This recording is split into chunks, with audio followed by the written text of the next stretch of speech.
Good morning, everyone. Passionate. What an amazing presentation that was. Hello, Is the Shannon. after You chat? can't see me. I'm on my phone. I'm So just getting we home. are on. So see you later. Is the after chat in the With link any to luck, the presentation we'll also? have, I know what the problem is. Ha! Yes. Yeah. Craig, that is true. Oh, that's good, because I'm always terrified I'm not going to get onto the after chat. It's Thanks. at the bottom. When it comes out in your email, it's at the very bottom. He asked about the link to the after chat.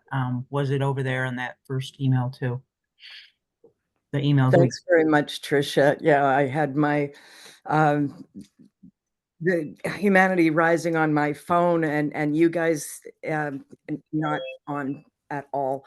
So I'm really glad to see you all, and I'm so glad that Craig is here and Linda is here and Stan is here. Um, Gail and Sue and Jerry, my. We have a full house today, and it's a really good thing because Stephen knocked it out of the park. That was my perspective. And I really want to hear from you. What did you think about what you heard today?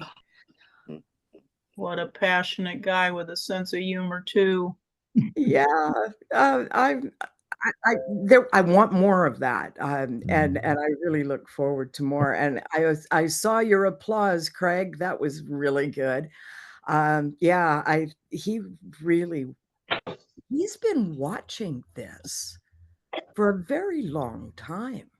I love the juxtaposition of the two clocks that he's been looking at, and to have them come at the same time to midnight. Well, I certainly hope that the ETs continue their care of our nuclear devices, because I would, yeah, well, you know what I'm talking about. So come on, Stan. Yeah, I just want to thank Stephen. I needed a little bit of distraction from the election. Yeah. And I think that's what he did today, at least for me. That there's something else we can think about. We can stop worrying about this one only and stop worrying about that one only. And yeah, we go back and forth. It's very crazy. So thank you, Steve. Where is he here? Not yet. Not yet. Um, Okay. Well, I tell I him I do said feel thank you that when he he will comes. come. He seemed to want to hear our questions. So I'm holding out hope that it's Yeah. just a bio break. If Jim said he's coming, I didn't hear him say anything to that effect in the green room this morning, but he certainly has the passion for arguing about this, and yeah, I think Greg should go and talk now. Go ahead. Yeah, come on in, Craig. There were several links in the chat, and Aetherius Society, and some I know about the New Paradigm Institute, which is great. And then there was some other link. It's just hard to know. I mean, I'd love to do all of these things, but I don't know which ones are most effective, you know? It would be good to have Stephen's advice in that regard, wouldn't it? Yes, that would be great. Yes, please. Anybody's advice. Thanks. I'm open. Yeah. Linda, perhaps you could shed a little light on that. I am calling you out. I'm sorry, your video is off, but come on in, if you mind. There's two Lindas. Which one are you referring to? Oh, of course, it's Linda White. I'm sorry, quite right. I just wanted to make sure. I'm just so grateful that Steve has dedicated his life to what he's been doing. And I see he's just arrived. Maybe I'll introduce myself and give a little bit of background since Steve, you're here. My father was a Naval Academy grad that went career Air Force. And I'm working on a dissertation of tracking, I'm looking at unidentified trauma related to the 80-year truth embargo. He was a navigator B-52 bombers in Rome, New York. And then in the summer of 62, he was stationed, we transferred to Malmstrom Air Force Base, where he was a nuclear launch commander. And he was also, nuclear launch commander during the nuclear missile crisis. I grew up believing in UFOs. We called them bogies. I, grew up believing in intelligent life beyond the planet. And my father was one of the casualties of the truth embargo. He's one of the, 20 veteran suicides a year that we currently have. And so what I'm doing my dissertation on is looking at the high addiction and suicide rate in our country as related to societal ills was my initial premise. And then concurrently and synchronistically, as I started my dissertation, UFO disclosure started. And so I'm weaving the two together. And I just want to thank you. I guess the question that I have, Eisenhower had had warned us about the military congressional industrial complex, and congressional dropped out of that warning. And I'm wondering if you knew anything about that, because it seems that the heart of disclosure now is resting in Congress.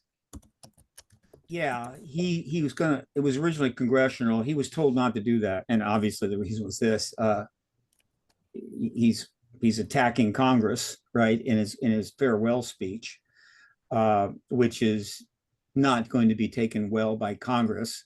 And so he was going to be alienating, politicians that the Republican Party obviously needed going forward. It was going to be a Kennedy administration and Democratic, but he would have been.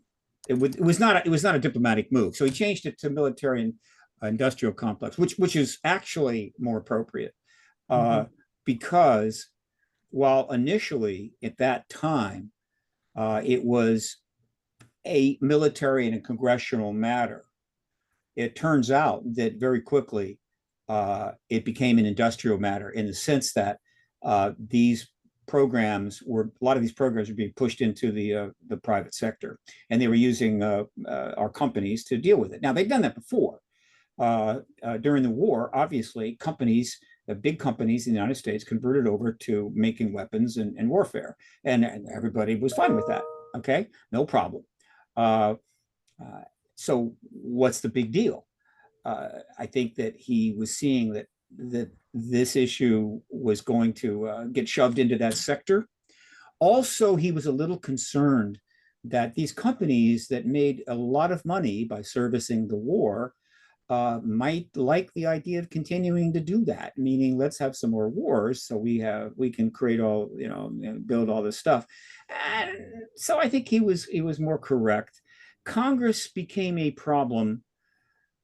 Congress ended up becoming a victim of the truth embargo that was put on by the military, in a sense. It was the DOD and other agencies that helped mastermind the truth embargo and get Congress out of the game and out from oversight position. And so again, military industrial complex proved to be the right phrase. Great. And I don't want to, this is very, very personal and in my life and my heart. That's why I'm doing dissertation. Hi. My dad's older brother was a Marine who disappeared. Okay. And I Where realized, are they? and within my research, again, synchronistically, I think synchronicity plays a big part in the whole UFO phenomena. And he ended up with one of the aerospace companies with the CIA. And then the younger brother retired from the Pentagon. And so here's three brothers that are, the different aspects of this back in the 60s. And this is what I've been untangling historically. And so I'm just so grateful for what you've done to bring this into view. Whoops, sorry about that. That's my phone. Because it's, sorry about that. All right, I had the same problem. I still haven't turned my phone into airplane mode, but do it. Yeah, okay. But you know, it's let me just back up. My particular interest, I've been a therapist for 40 years, so I'm interested in the impact it's had on the psychology of the experiencers, the psychology of those that have been holding the secret, the psychology within our culture, and the impact of denial and lies and the moral injury that it's caused. And I'm finding, that isn't a conversation that people are ready to have yet. And so what you're doing by bringing this into greater view, I think people will be more amenable to looking at the trauma. It's kind of like, historically sexual abuse. There wasn't sexual abuse, nobody talked about it. And then all of a sudden, everybody thought it got worse, and it wasn't. It was just coming into view. And that's what I feel with the trauma from the UFO embargo. Yeah. And so again, Obviously, thousands of soldiers came back from various war zones with post-traumatic stress. And there was controversy, and they weren't getting really the treatment they should, but now they're getting it. It's better, still awful. And that happened partially because nobody denied that there wasn't a war. In other words, it was like, why do you say you got post-traumatic stress while serving in Iraq? There was no war in Iraq. Well, that's the problem with this. There are no ETs. Therefore, nobody's being abducted. Therefore, nobody's dealing with the secrecy. Therefore, what's your problem? And so, yeah, they are victims of secrecy. God knows, and that needs to be addressed.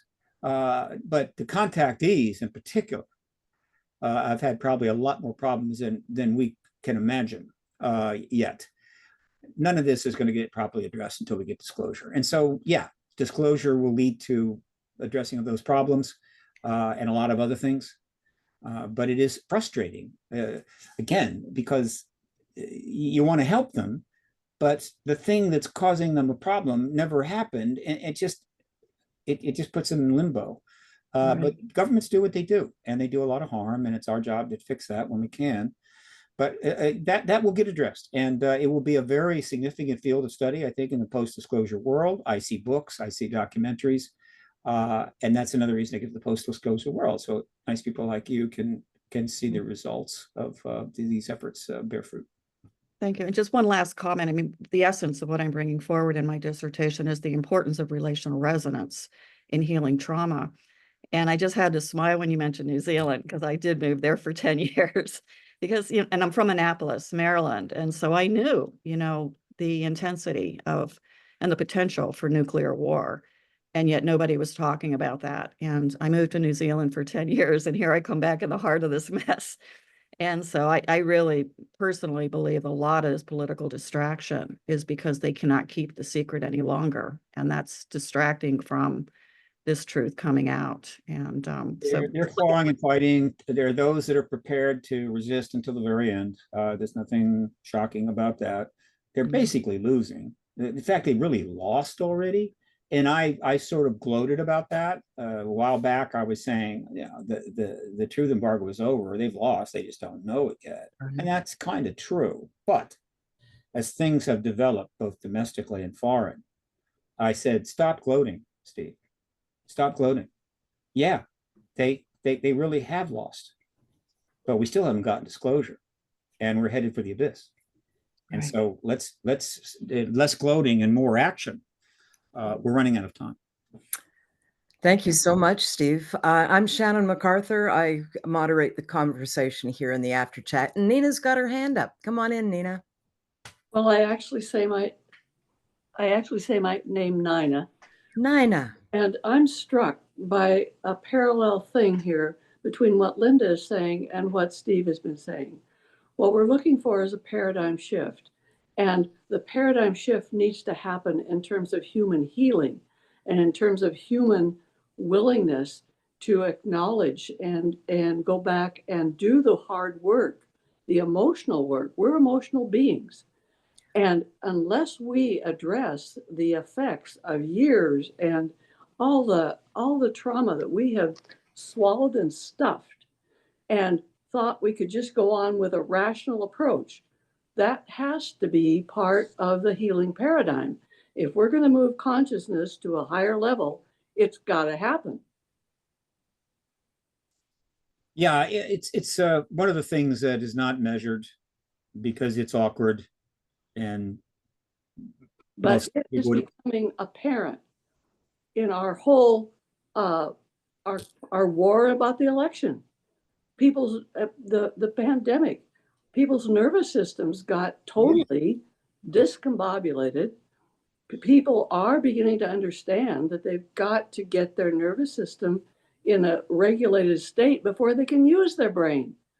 And, you know, until we begin to get real about our emotional well being and our body reactions that are very primal, we're basically still primitive beings.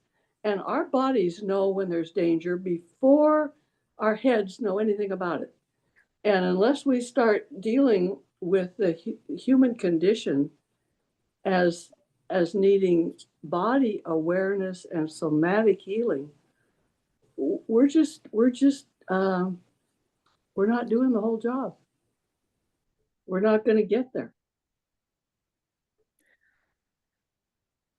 I see Craig. Come on in.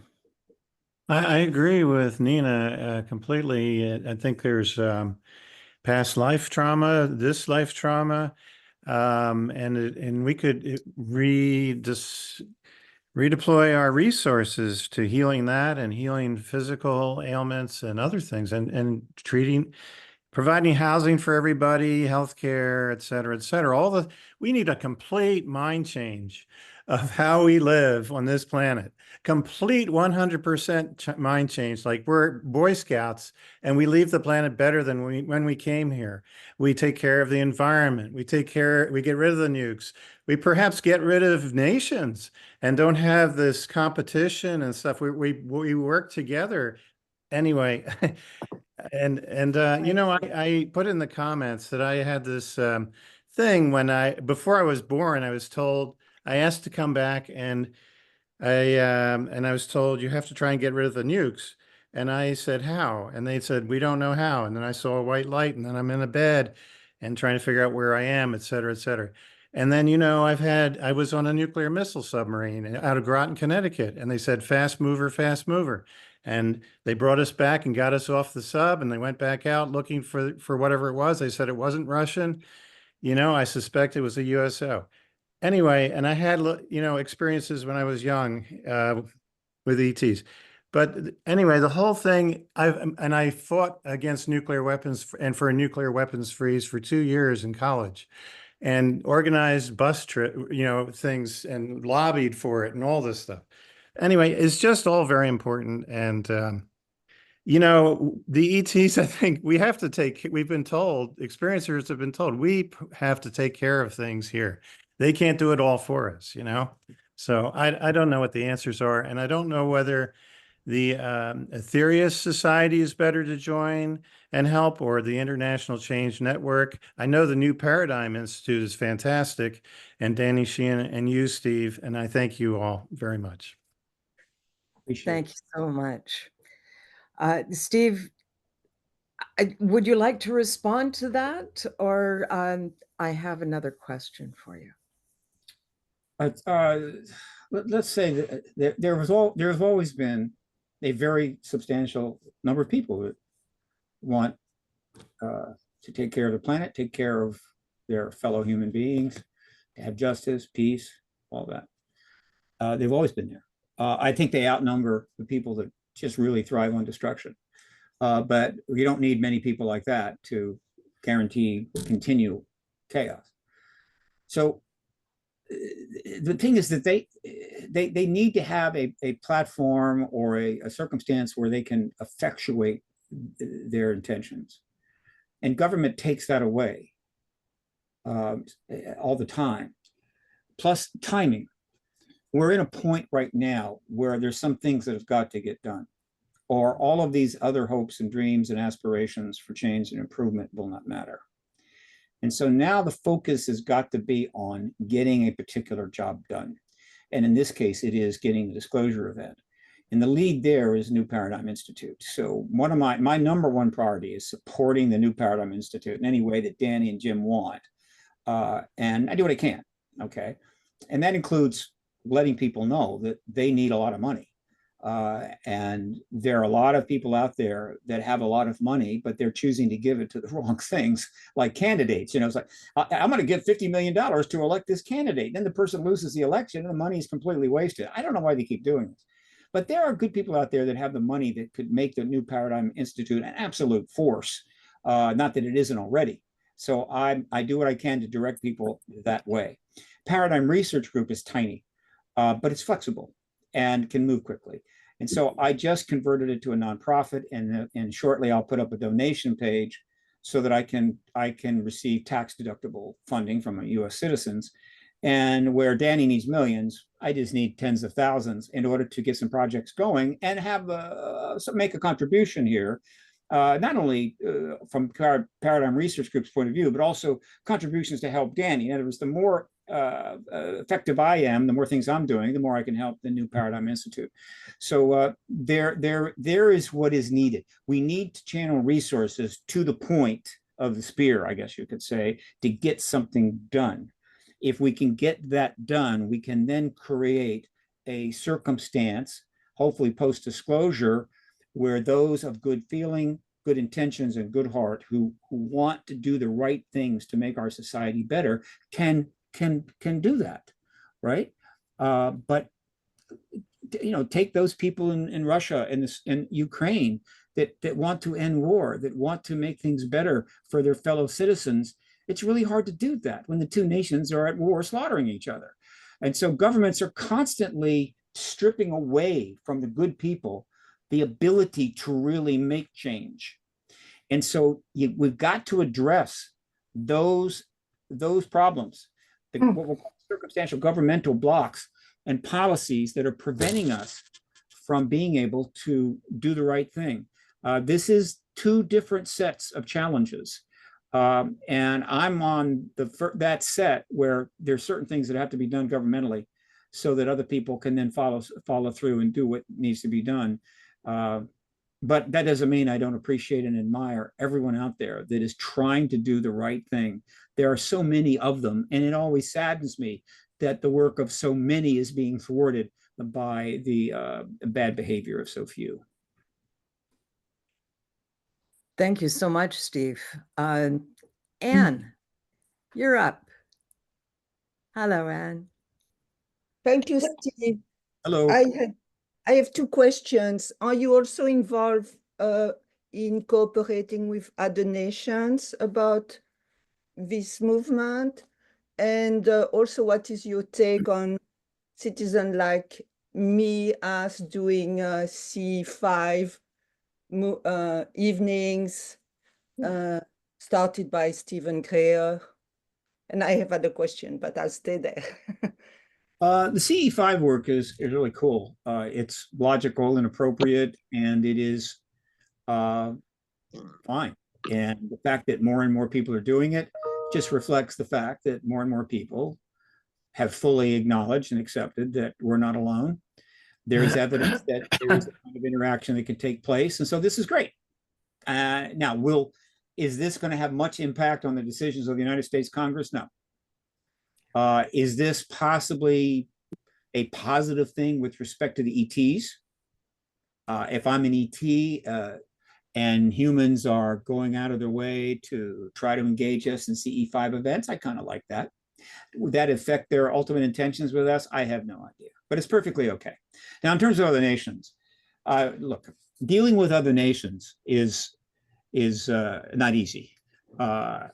And the money available to the disclosure movement is so tiny that it's very hard. Now, there are organizations that have international components, and that's fairly recent.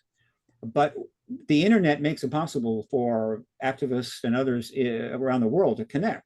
And so I have plenty of international people in my Twitter followers, Facebook followers, and so forth. And I do interact. I've been to conferences overseas. But it takes collective international enterprises take serious funding in order to be effective. And one of the most significant successes of the truth embargo is they've managed to mind control Buffalo, distract, people who have the funds to support this movement in every way possible, and just don't do it. They'll give it elsewhere. They'll donate elsewhere. God bless them, but not this issue. And that's one of the reasons the truth embargo has survived. Lawrence Rockefeller was a billionaire, and he did get into the issue, but he did not put large money into it at all. It was a small amount compared to that, and he did what he could do. And at the time, Bigelow was a billionaire. He's put tens of millions of dollars into the political campaign, but he has not done much to fund the activist disclosure movement, though he did fund the NIDS, which was a research movement. It's not that he's done a lot, but in terms of funding the activism, that's where it stops. And I can go down the line. Now, Danny, has gotten some funding, decent funding, but when you consider the magnitude of this issue and how important it is, if the truth embargo wasn't so successful in a nation that has the second largest number of billionaires in the world, not just billionaires, and some 100 billionaires, the money is there to make this movement absolutely world changing, and they simply won't do it yet. Now, I'm hoping they'll get on board soon, right? $10-20 million, and we are all over the place. I mean, we're making things happen, and that is nothing. This election has already been listed and publicly published, will cost at least $14 billion. That's how much money is going to be spent on this election to elect 535 people in Congress. No, I'm sorry, 400 and about 425, about 470 people in Congress and a president. 14 billion bucks. And so the inability of people to get to a point where they can say, wow, we want to fund this truth movement, not there yet. And we're running out of time. And so we're going to have to do the best we can with what we have. And your work is really key to release new technologies around energy, probably ET technology and all the reverse engineering that we could benefit from. The truth embargo movement is about getting the confirmation of the ET presence, as well as all of the information that we've gained from those crash vehicles and so forth into the public domain. And that has been pretty much handed off to the corporations, which provides a money incentive for them to resist. The DoD has a national security incentive. And so if the technology is profound as we think it is, if it has the potential impact on the human condition that we think it does, I don't know how any executive that's aware of this in any of these companies like Lockheed can sleep at night. I just don't know they sleep at night, frankly. Thank you very much, Steve. And Anne. Craig, come on in. Do you think Haim Shed said there's a galactic federation and the United States and Israel are working with the ETs? Do you think that's true or anything like that? Well, Haim wasn't able to back it up with concrete evidence of substance. So it's tricky. I don't disrespect the man. He had quite a career. But I can't. It's certainly not something that I can put in a very high box. I'm going to give it a 40%. Sometimes what happens with, I'm speculating here, but sometimes what happens with individuals who've had these careers and have interacted with this issue, who have been unable to talk about it, but finally, very late in life, near the end, they want to get the information out. And there's a couple that come to mind, but I think that they tend to embellish in order to get attention. Meaning, you say something real, oh, wow. And then people will hear you and you can affect the situation. I don't know. But Galactic Federation was a term that was created for Star Trek. And so whatever is out there, it's not called that, but he could be trying to speak generally. And the idea that any nation could have interaction with ETs is not off the table. All right. But under the circumstances, when these things come out, if they're not supported, then I have to keep a certain distance, right? Otherwise, things get a little complicated. But would I be shocked if Jaime's comments or Bill Tompkins' comments end up being proven completely true? No, I wouldn't be shocked. But in terms of the disclosure process and the political disclosure process, we have to be circumspect and put a lot of these things off to the side and put a pin in them while we focus on the hard, concrete stuff that we still have available to us. Timing is important. You're quite right. Craig, did you have something else you wanted to say? No, I understand, Steve. Thank you. Ben Rich said that we could take ET home, that we have the technology to take ET home. Yeah. It's a similar kind of question. It was a tease. He wasn't old. He said that a couple of times. It was a tease, and it irritates me. It was almost like he was dangling in front of us. You know, you silly people, you don't know anything. But yeah, we have the ET home. Hey, either keep your mouth shut or tell us the truth. Don't tease the American people with that kind of crap. And so Ben did not impress me with those comments. Now, he may not have understood really how they would be received. And maybe he didn't even think that was going to go public, because I think these things tended to be referred later. People were there, they heard it. I don't think it was even on camera. It might have been. But just without getting into personal matters, that's not helpful. Okay, if you know the truth, either tell it, but don't tease us, right? Because this is serious business now, and you're not going to be well received when you do that. I like that. Thank you so much, Steve. Talking about personal, I was going to ask, but Anne has asked, what about your own life experience? Your passion has really, really affected me and Anne, and we're wondering about your own life experiences and what ignited your passion around ETs. Did you get a visit? This is not an easy answer. I'll try to be brief. Look, what I said before was true. I'm an anti-war truth activist. And these are very difficult genres. Okay, let me tell you. Okay, that's everybody understands that. Okay, and that was born because of the timing of my life.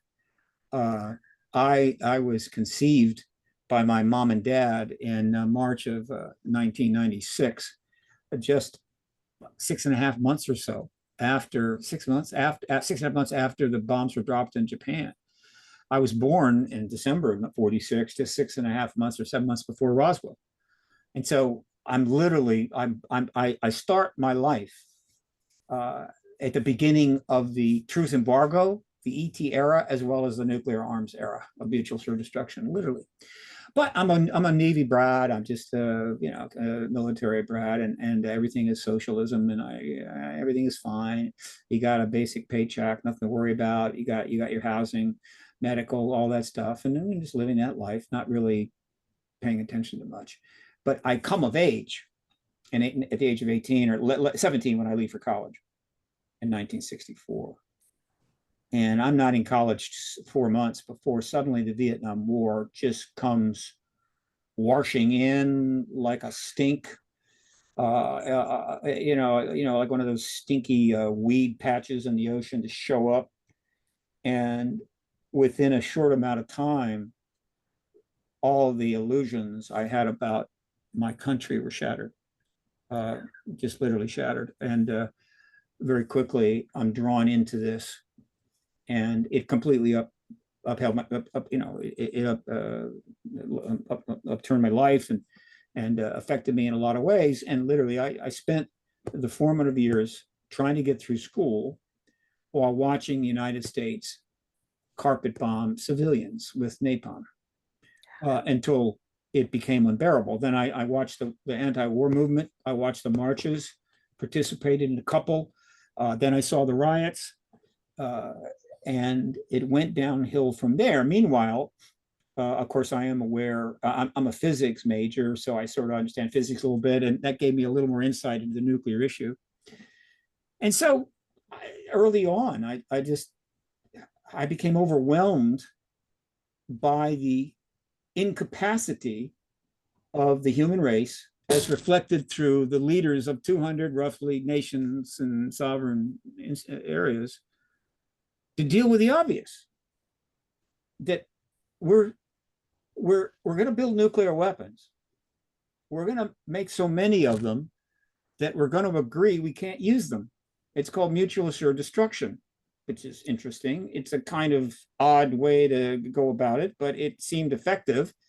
We finally have a weapon so awful we can't use it, and so we agree we won't use it unless somebody does use it by accident or whatever the hell. So mutual assured destruction is the only thing that's kept us here. And then, oh, that's good. All right, good. So we won't have a World War III. What we had was under the umbrella of mutual assured destruction.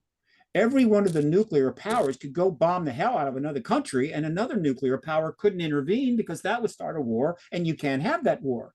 And so we used the mutual assured destruction protocol as a license to slaughter civilians by the millions. And it basically affected me to the point where I couldn't work, I couldn't study. I had a mental breakdown, a nervous breakdown, and became disaffected. And the result was, one, a man who never married and never had children, probably because at one level I realized what's the point. And secondly, somebody who was really angry about this. And that is the birth of that, and that stuck with me from 1964 to 1995. So that's 35 years. Was 64 to 95? Yeah, it's 31 years.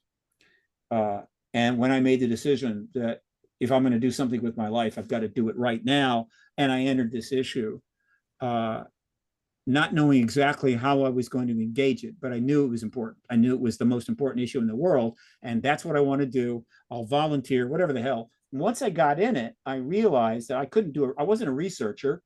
I couldn't be that, but I had a lot of political savvy. I had a lot of time spent in Washington, and so I came to Washington and registered as a lobbyist and became an activist. And so what I found at the age of 49 was a way finally, as an activist, to engage an issue that legitimately had the ability to address the almost seemingly insurmountable problems that we face as a planet, because after 12,000 years, we simply can't stop killing ourselves or in each other with better and better weapons until we have just simply brought the world to the brink of destruction. And I actually had a way to affect it. And if you can see what I'm saying here, if your life has been ruined by the dysfunction of your own country and the fundamental circumstances on the planet itself, and you actually find a way as an activist to possibly engage that and have impact, that's an opportunity that very few people could ever imagine having. And so once you get into that, you're in it, and it's hard to. I mean, I'm not saying that people didn't do the civil rights movement. They had plenty of passion. Believe me, they had intense passion to get the civil rights movement. All I'm saying is this issue is so even bigger than that. It's hard to measure how passionate you can get. And so that explains it as best I can. Thank you so much, Steve. Thank you for finding the direction that your life was wanting to go in. And thank you for the work that you do. Stan's got his hand up. Come on in. Can't hear you. I muted you. Me, okay. Nice I want to background. thank Steve for giving me an opportunity to feel better, because with the distraction of this talk that you gave this morning, I'm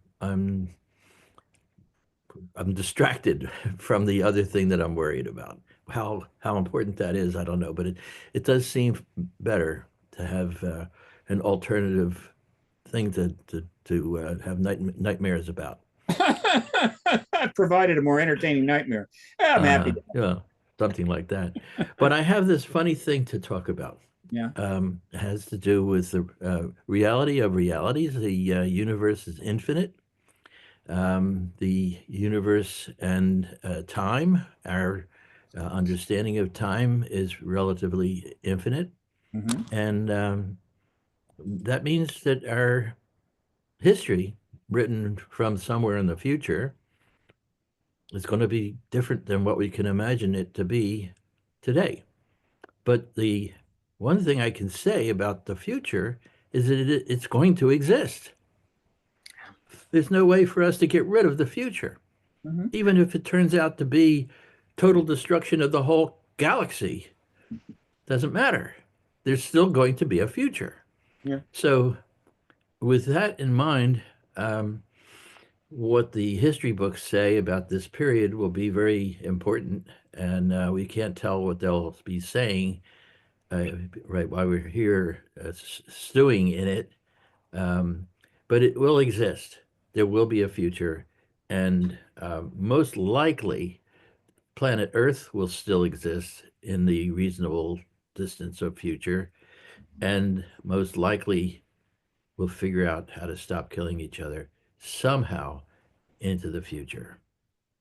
So I don't know if that makes anybody feel any better, but it's truly unlikely that our concerns from today will always exist.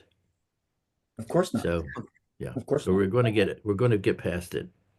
Well, yeah. No, you brought up an interesting kind of philosophical position. I'm not unaware of it. Eventually, the sun will encapsulate the Earth and not vaporize the entire planet, but eliminate all life. That's about, I forget, 5 billion ahead, 6 billion. I'm not sure. And yeah, though the one way to relate to this is the ETs obviously have a longer view. They're in a position to have a much longer view about a lot of things, including us, which is one of the reasons why I don't count on them to intervene. Uh, Again, they'll come back in 1,000 years and see how we're doing. So, you take that is one way to mitigate angst. In the long run, or another way to put it, in the long run, almost nothing matters. Right. And Right. I go there from time to time, but oftentimes nothing matters is just 1.5 steps before suicide. But let me just put it this way: uh, if someone, there are people I think that could walk down the streets of Gaza or Yemen or several other areas where people are literally dying in the streets, children are dying, starvation, and so forth, literally, and see the suffering on their faces, they see the pain, and basically just say to themselves, in the end, this won't matter. In the end, they'll all be gone. There are people that can do that. I'm not one of them. And so it matters to me if there is grotesque, unnecessary suffering in this world, unnecessary slaughter, waste. It matters to me in the moment because it makes life a little easier.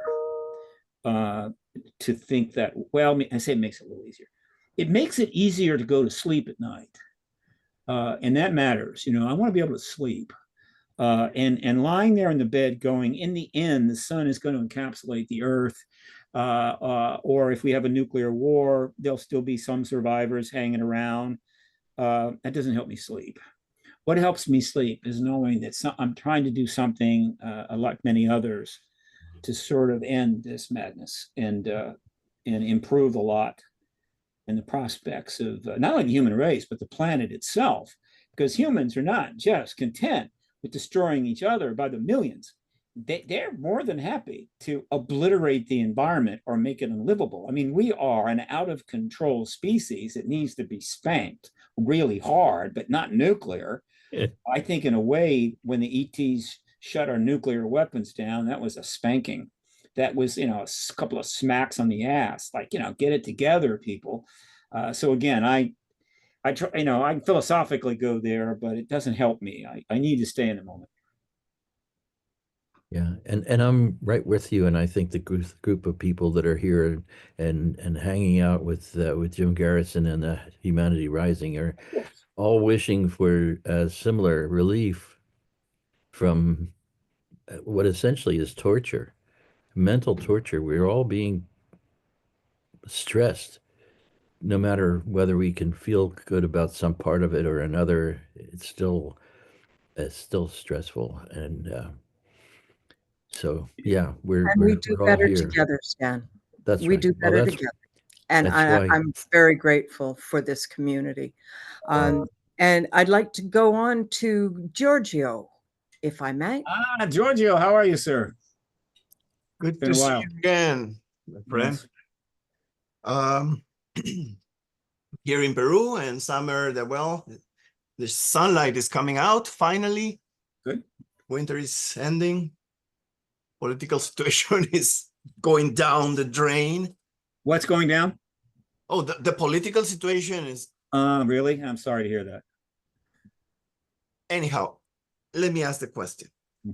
Why can capital D disclosure be the only event that could turn us away from the path towards self-destruction? The easiest answer I can give you is this. Almost every significant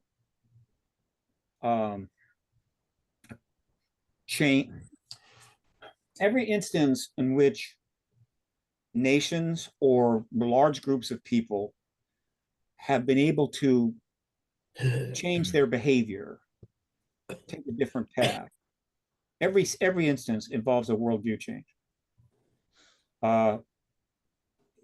You can sometimes get people to change their behavior by absolute threat. In other words, you will do this or we will kill you. But it doesn't last long. It's not effective, and it doesn't last long. And so the only way that we've been able to get in the United States past a huge amount of grotesque public racism is not by threatening to kill everybody that acts out in a racist way, but by actually changing the worldview of huge numbers of people. And this took years and years and years, but it eventually did. So that, and it was generational. It's pretty slow. Worldview change can be very difficult. It was generational. Each generation having a somewhat better worldview until we achieved a place where it's a lot less than it used to be. But that is all about worldview change, right? Racism is about worldview change, period. You look at the world a little differently than the other people before, or even you did as a younger person, and realize that a person of a different race is a person, and to treat them any differently is wrong. Okay, fine. And you can go down the line. Worldview change is behind every advancement we ever made. Positive worldview change. But worldview change can also go the other direction. So when you talk about the nuclear arms race and mutual assured destruction, and you want to fix that, right? How are you going to get 9 nuclear nations to come together and agree to get rid of all their nuclear weapons? Can one threaten the other? No. Can you inspire them with a book? You know, some wonderful book like Jonathan's Living Seagull, and they all read it and go, yeah, we need to get rid of the nukes. I mean, can you start activist movements? We've started countless activist movements. They virtually all failed, every one of them, right? We got a little bit of reduction for a while, but it's all failed. There is nothing that I can foresee, nothing that anybody's even brought to my attention that even shows the promise, the likelihood at all of getting out from under mutual assured destruction and 9 nuclear powers. And so I'm thinking, okay, but is there something? Well, like Archimedes said, give me a lever long enough and I can move the Earth, or was it the moon? We need a lever so powerful that it's capable of altering the worldview of so many people that the possibility that these 9 nations will rethink the wisdom of maintaining 20,000 nukes.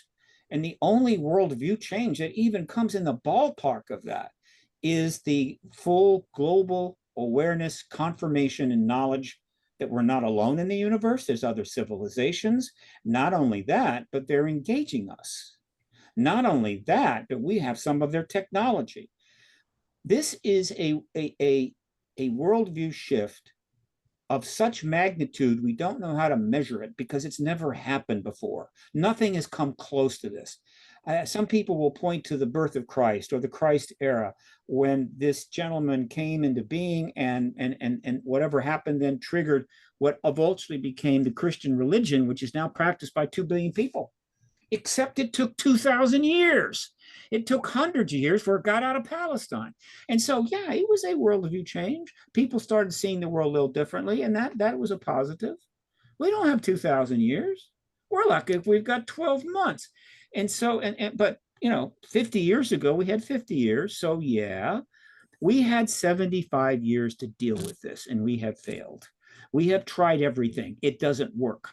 And now we're closer to the nuclear war than ever. And so I am saying, unless somebody knows something I don't know, or unless the ETs come down and say, enough is enough, melt down every single nuke we have, threaten every country out there, either get rid of your weapons or we're going to burn you to the ground, something like that, which they could do. But I can't count on that.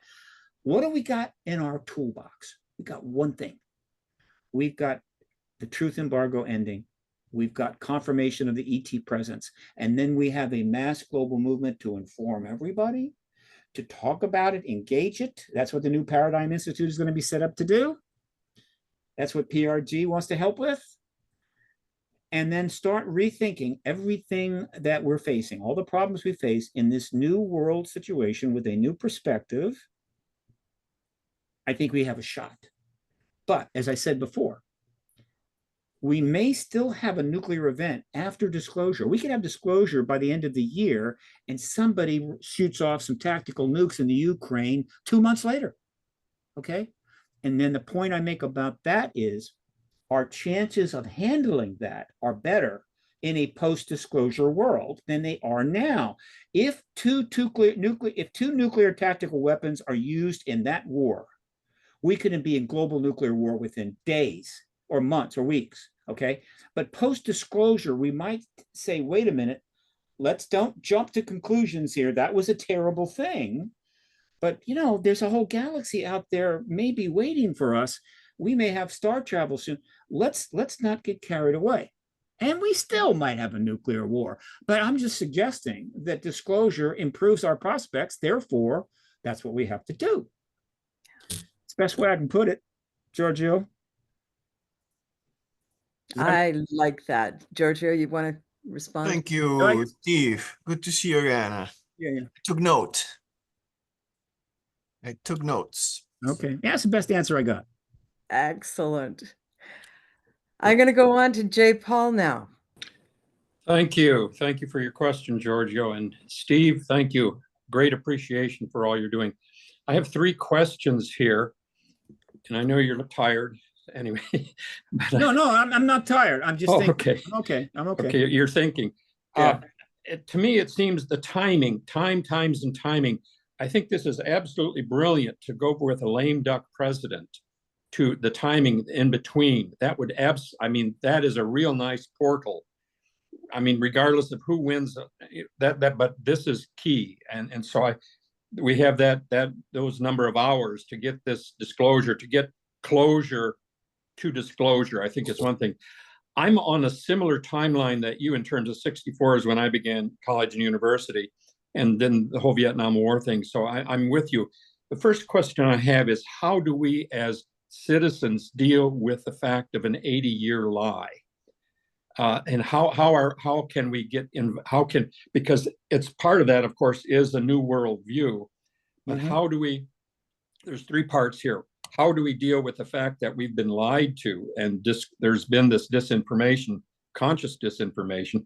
Second, how do we work then with the fact? How do we develop relationships with this other than human, intelligent, existential, real system, which is all part of worldview? So, and what are the timelines on that? But I think that it's key. This timing with the lame duck president, I think, is just brilliant. Is really pushed now. So I do too, and I actually accidentally ran into Mark Warner, believe it or not, the other day, and I had just enough time to give him a card, tell him who I was, and say, I'm happy to talk to you. Will I hear from him? I have no idea. I would give anything to have 1 hour either with Mark Warner or Schumer really anybody on the Intel committee, but obviously them or Gillibrand, maybe Rubio, to make this point, because I don't think anybody is sat down with them and made this point, or is likely to sit down and make this point between now and the end of the year. And that is that circumstances are what they are. And this thing is all coming to a head pretty much at the same time. The United States, in its efforts to service the mutual assured destruction Cold War, has spent trillions and trillions and trillions of dollars on that. I'm not saying that was wrong. I'm simply saying it had, in modern adjusted dollars, it's probably 100 trillion. And the cost of all that is made it very difficult for us to honor our other obligations under our Constitution and under our worldview about fairness and justice and equality for all and all kind of stuff. And as a result, we have huge discrepancies in our society, creating all kinds of pressure and anxiety and upset. And in fact, and $40 trillion in debt. And so as a result, the political consequences of that and the social consequences beyond, high suicide rates and whatever, is that the United States, after 250 years, is literally starting to come apart. It's coming apart. If you're in an airplane that's in a major turbulence and the maintenance wasn't very good and it starts to come apart, it, right? Rivets start popping, right? A cargo door falls off. The ailerons are not working, and pretty soon you're in there in the passenger seat, up and down like this, and you realize it's all over. And I know this very well because I am, like a number of people now, addicted to airplane crash videos. I've watched hundreds of them. They're all over the internet and they're addictive. And I know so much about how airplanes crash you cannot imagine. And when they do these things, not all of them, but the History Channel and some of the others, they use actors, and so they don't just explain how it crashed, but they show the people in the plane, as it's going down. And I'm going, yeah, it's like that, right? You damn well know when that plane is coming apart, and this plane, which we'll refer to as the ship of state, and you know it about ships too, by the way, is coming apart. It's headed for the ground. It's going to crash. I'm sorry, I'm not somebody that spent his life saying that. It's not something that I thrive on. No, I'm saying it because it's happening. And right, if somebody points it out and says, no, the plane's fine, I'm going, that's great. I don't care. That's what's going on. It's coming apart. It's not the Congress's fault per se. It's not Mark Warner's fault. It's not the current president's fault. It is where history landed. All right. And at the same time, and this is not something that I predicted. This is what I meant about the photo finish horse race. This is so extraordinary. At the same time, the plane is about to come apart. We are this close to disclosure. We could have had disclosure in 1990. We could have had it at any time, but it's coming. We're right there to disclosure at the same time the plane's going down. And I'm going, wow. And so with that in mind, I'd like to sit down with Mark Warner and say, Mark, let me, because of the circumstances here, which, you didn't create and I didn't create, but it's the way it is. It's imperative that we finish this job that you started, that Schumer started. Let's get the hearing done. Let's get the confirmation from the president, who's never going to serve again. It's less partisan. It's non-political, less political. Let's get it done. Let's get the confirmation out before the new president takes office. I think is an extremely powerful point that nobody is making to that man or anybody else on the Hill. I tried, I ran into Tim Burchett. He said he'd take me to lunch. I've been trying to get that lunch for 2.5 months. I'm just not important enough. I'm not powerful enough. I don't have enough money. Now, Danny knows my view. But you have a voice, and you I have a an voice. I have the voice. podcast. I am the podcast king. How do we thread the threat through the eye of the needle? We have a period of time, just a really short period of time to get this threat and thread that basically back to the Constitution, to the Declaration of Independence. Can they go back to those founding documents which offer us a morality for this experiment called America? That's too complicated. It's got to be very basic. It is in the best interest of the country and the world that we end this embargo now. It's totally legal to do. You've already started down that road. You have the witnesses available. It's literally sitting there to do. And it's pretty clear the dangers we're now facing, not only domestically, but foreign. All right. Dangers are not necessarily to us, but to the planet itself, to civilization. These are obvious. They're self-evident. And you have the ability to make a major change in the playing field, right? So do it. It's that simple, right? Now, I get the message out through podcasts. I've done hundreds of them, and I've been saying this over and over again to small audiences. I can't get on Rogan. I can't get on CNN. I can't get on News Nation. I can't get there for whatever reasons. I'll take full responsibility for that. I needed to raise more money. I needed to be more effective. I needed to write books. I didn't do that. Danny, though, has got more influence. He's got more power in a lot of ways. He does have access to people on the Hill.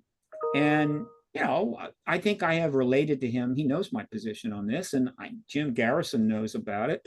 I think we need to make a full court press. Now, I admit that because of recent circumstances, the need for a full court press is far greater than it was.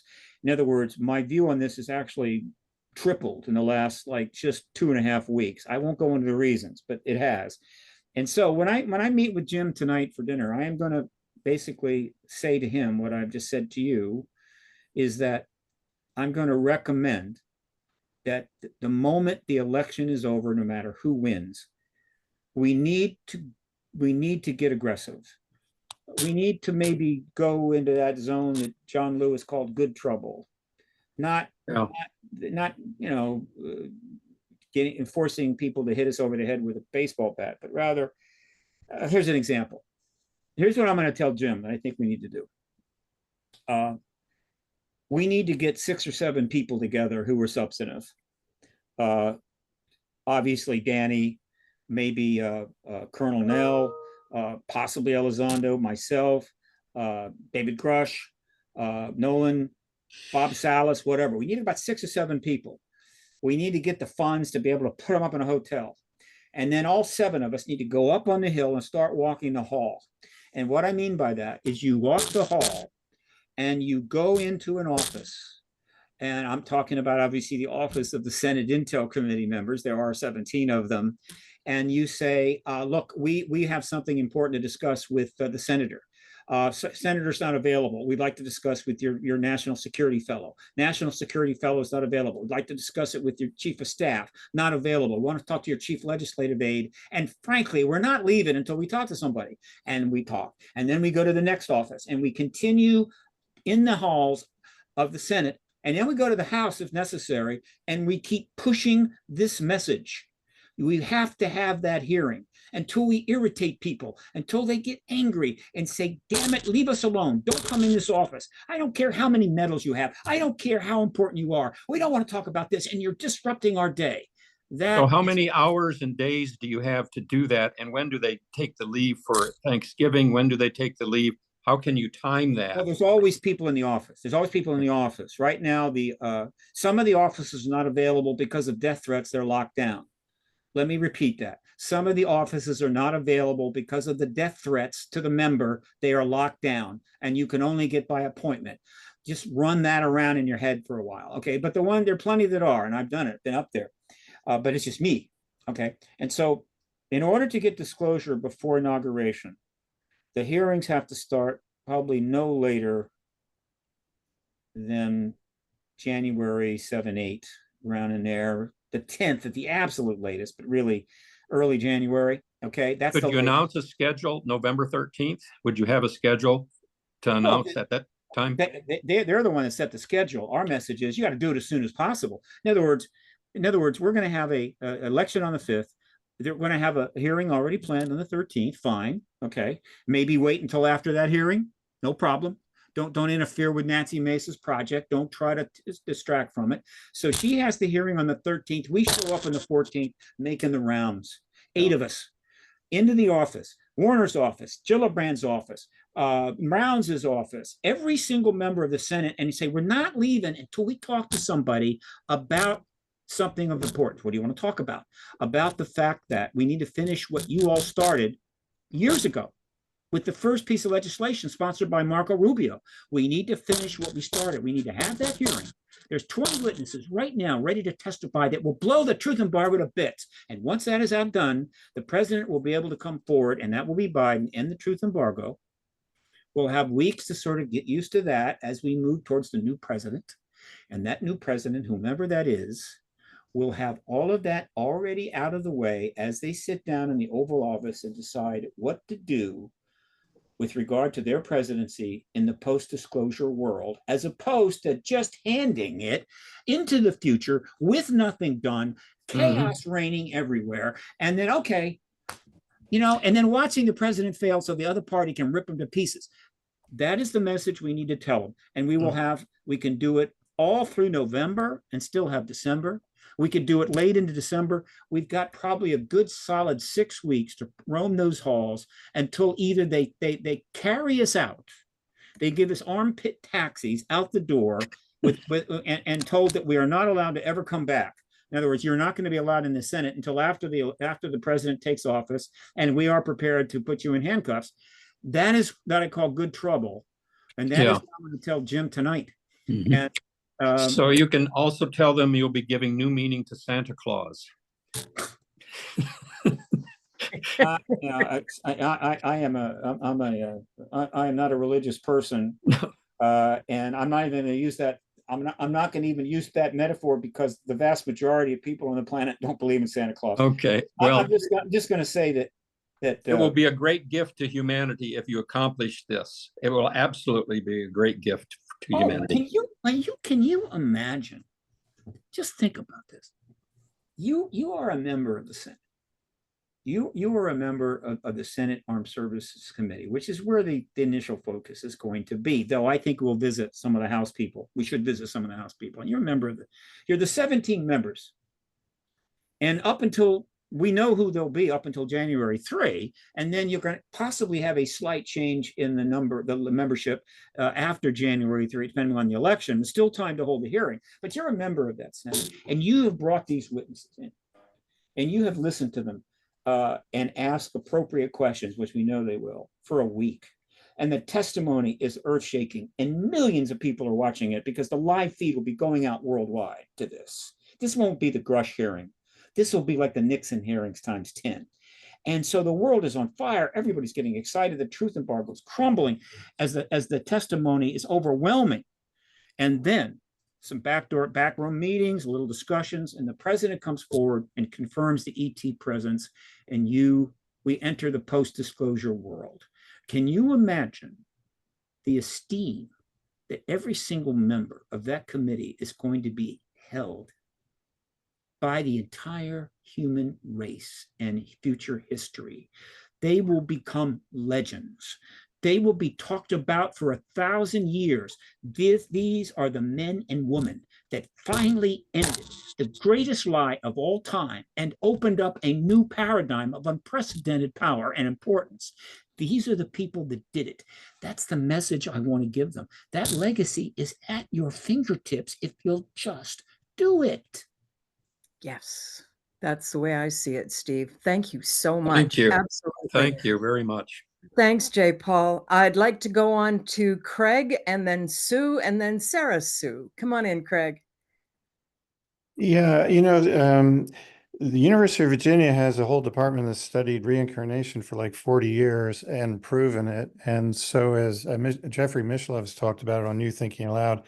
But I mean, if we all realize we're reincarnated and we can come back as a slave in another world, another country or whatever, or we were killed at Hiroshima in a school when the bomb went off, I mean, it would change our way of thinking, I think. So it might be part of the solution. That's all I wanted to say. Thanks. It's okay. Interesting thought. Wow. Thank you so much. Sue, come on in. Yeah, Steve, I just want to say thank you for your service. I mean, this has been fabulous for this. Also, I was thinking in like a two-pronged approach, the citizens who are the constituents of the people you're wanting to approach can also start writing in. We're forming a citizens disclosure group here in Chicago to start pressuring the people who need to be pressured so that they'll see, oh, our constituents are also saying this. So they get it from both sides. We can do that as well. It's going to be difficult because the noise level from the election is going to be pretty high. But at the same time, the Supreme Court has given Biden a lot of immunity. So he now has a lot more leeway without worrying about the consequences. Just one thing I was thinking for the value of the ET stepping in and stopping the nuclear weapons, an ontological shock to buy us time, not to solve the problem, because the problem is still within us, but to buy us time. I'm thinking the day the Earth stood still, where the ET made everything stop except for certain critical services. And it shocked people. The other problem is with the climate that we have now of alternate facts, fake news, et cetera. This could simply be another divisive issue where the religious right, it's the devil, it's good and evil now. It's not true or not, but it's good and evil. So that's also another potential problem. I'm the same generation as you, so I remember, and I think you do too, the slogan, the only way to preserve the peace is be prepared to go to war. Yeah. That justified the whole buildup of we have no Department of Peace. We have a Department of Defense, but no Department of Peace. So I think that justified a lot of the buildup to the nuclear warheads and the MAD, aptly named. So I think the double pincher of constituents getting in there and then signal to noise ratio, getting the message in through all the chaos that's going to follow the election. It's not going to be over. It's going to go on for probably several weeks, if not more so. But I think, yeah, that consistent message, you're drilling in and you finally, I think, are hitting pay dirt. So we're going to do everything we can to back you up from the citizen side. And I have experience of ETs, and it's quite impressive, the maturity of the people I've encountered and their insistence on us handling the problem and remembering who we are. We will have everything we need to solve the problem. So by not remembering who we are, we get lost in this anger and fear and this lower issues, and there's no way out. So that's part of my work, is to help people remember and then come in. So keep going. I think this time we're going to do it. We're all going to do it. That's all I need. Yeah, thank you. Let me comment. Look, I'm going to take anything away from New Paradigm Institute's citizen work. I mean, they're creating the citizen involvement and so forth. They're doing the usual things. But note that this is recent. The New Paradigm Institute is not very old. Why? Because he couldn't get the money. He tried to get money for that for years and years and years and years, and finally got some money to really get that happening. It's late in the game. Okay, but it is what it is. And so they're doing the citizen stuff. That's fine. But from past history, we know that the citizen approach, and that's fine, what you do, and they're putting influence and what have you, can take decades. And that doesn't mean you don't do it, and it can prevail. We don't have that time. And so I want the citizens to sign up with the New Paradigm Institute, sign petitions, call their members of Congress, whatever. I want them to do it, but only a small will do that. You can get more if you've got millions of dollars to spend on the public relations programs necessary to get people involved. Again, I can't emphasize, this is the most important activist movement of all time, and probably the least funded activist movement of all time at the same time, which is bizarre. And so we want the citizens to do their thing, and those programs are important. However, we are out of time. And that's why we need force majeure. That's why I'm going to tell Danny and Jim about the idea of taking 8 people on the Hill and taking no quarter and going and get at least get the message across in their face right there. No ambiguity. This is what you need to do. We've told you this, and we go on. So at least we can say that we made it clear what was necessary to do. And if they don't do it and things go the way I think, I will have a relatively clear conscience about it. I'm going to be able to live with the outcome of whatever it is. Okay. The political outcome could be horrific. The war outcome could be horrific. I think the human race has not seen the worst. We've done awful things and terrible things. We can do much worse than this. We're working up to it. We're really gearing. You could just see them getting there, getting together, getting the shields on, getting the swords out to really do awful stuff. And that is just by looking at the Middle East. You just look at the Middle East and you see hell on earth coming. All right. A nuclear weapons use in the Middle East probably is every bit as possible as in the Ukraine. All right.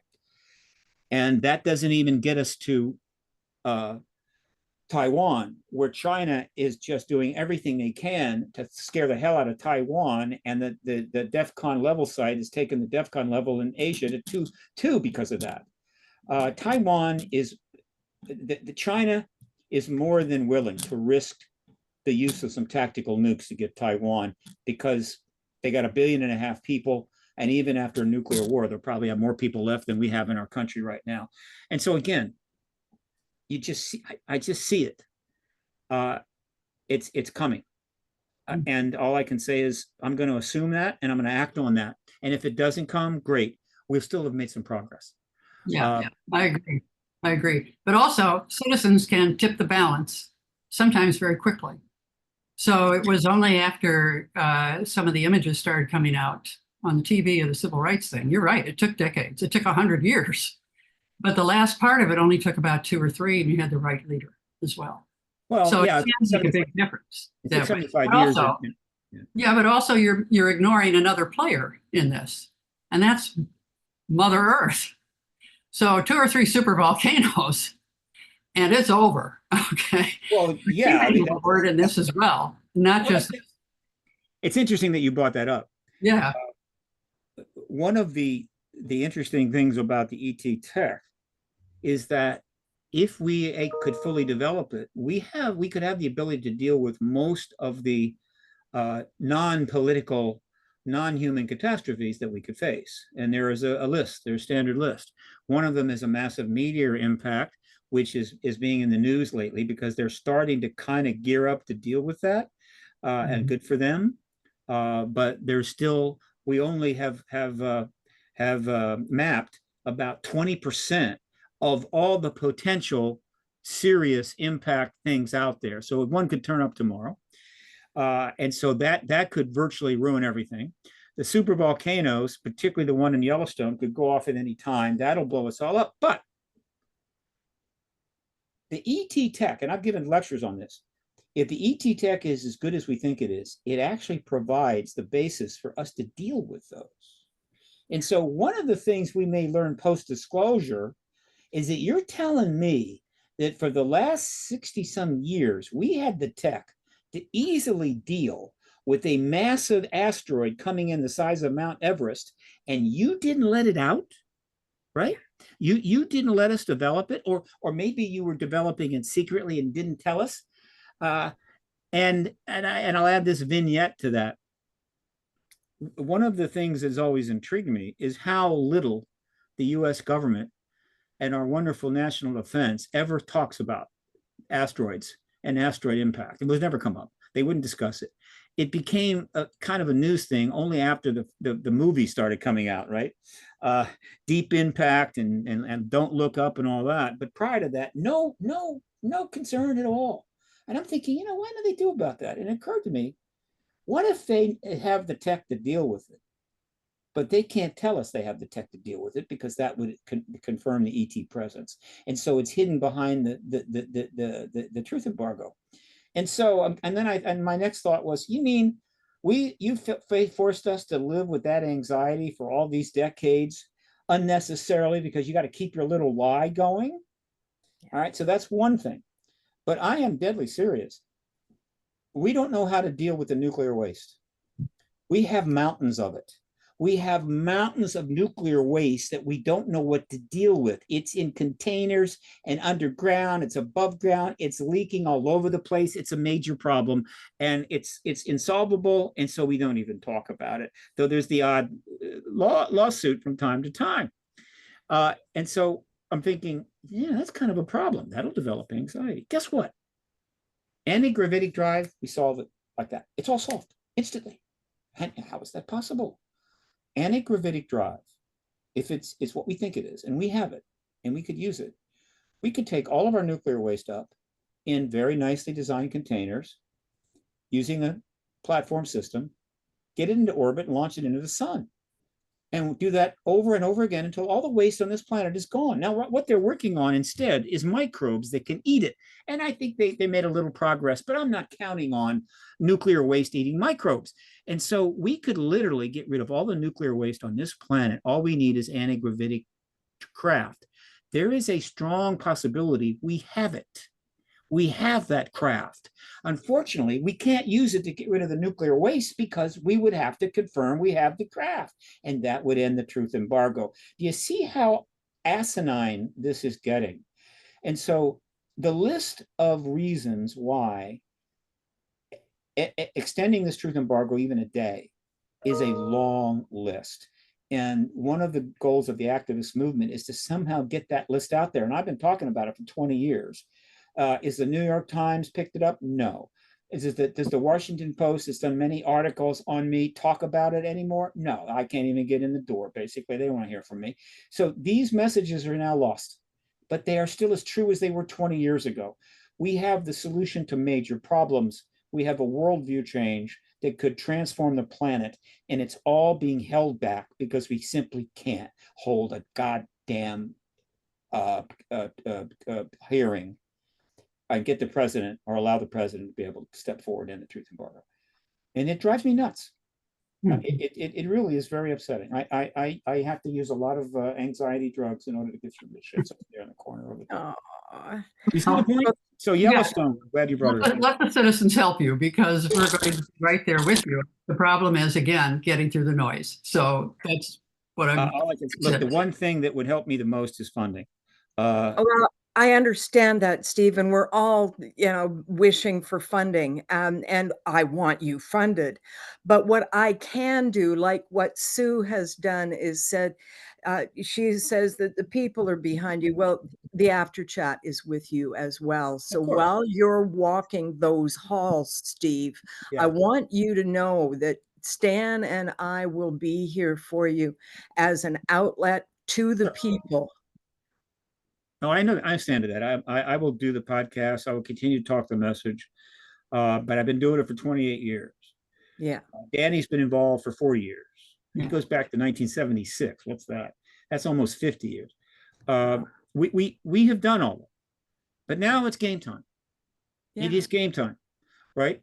In a way that very few movements have ever experience. It's like there have been a lot of activist movements and they needed to achieve a certain result and they have succeeded. There have been some successes, but none of them got to a point so existential, meaning it's do or die. I mean, it's not like, oh, gee, things will be better or they won't be better. No. Things are going to go completely to hell. And so this has got a uniqueness about it. And if anything develops along the lines of what I was talking about, and I wouldn't do it by myself. In other words, I'm not going to go up on the hill and do this, because if I were to go up the hill, walk in those halls, walking in the door, and trying to be a pain in the ass and demand very soon, I become a joke, and the thing becomes a negative. And it actually undermines. It looks like a one-man show. It looks like showing off, and I don't have the gravitas. We need 6, 7, 8 people who are serious people that cannot be dismissed. If they have some military background, that was good. Some clearances, that's good. To come in together. Yeah. And that's what I'm going to be discussing. And we'll see if that's possible. Thank you so much, Steve. We've got Sarah Sue up next, and then Craig and Jay Paul. Come on in, Sarah Sue. Thank you. Good morning, and thank you, Steve. I do. Now, I would like to ask you to please expound on, because you seem to like just gloss over the fact that they've already intervened with to help out with the nuclear in the past. And I would like to delve into that. And from my understanding, from what I get with people that do have communication with the Galactics, is that they do have the technology that if it gets to the point where it gets too bad, they can take the nuclear waste and all of it, including the stuff that's buried, and throw it not to the sun. It's on the way to the sun, but they're throwing it to the Van Allen belt because you can't get past it anyway.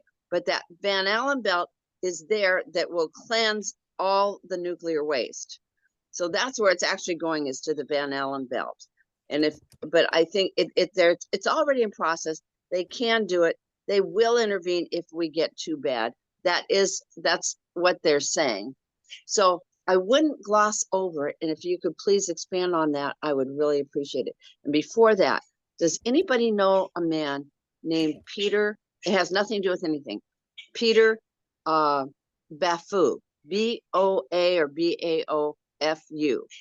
If anybody knows anything about him, I would like information, because we're about to get together in a few minutes. He's here in Belize right now. And we may be, he's about changing the government, and he's studied government around the world. So if anybody has any information, please let me know. I'm done.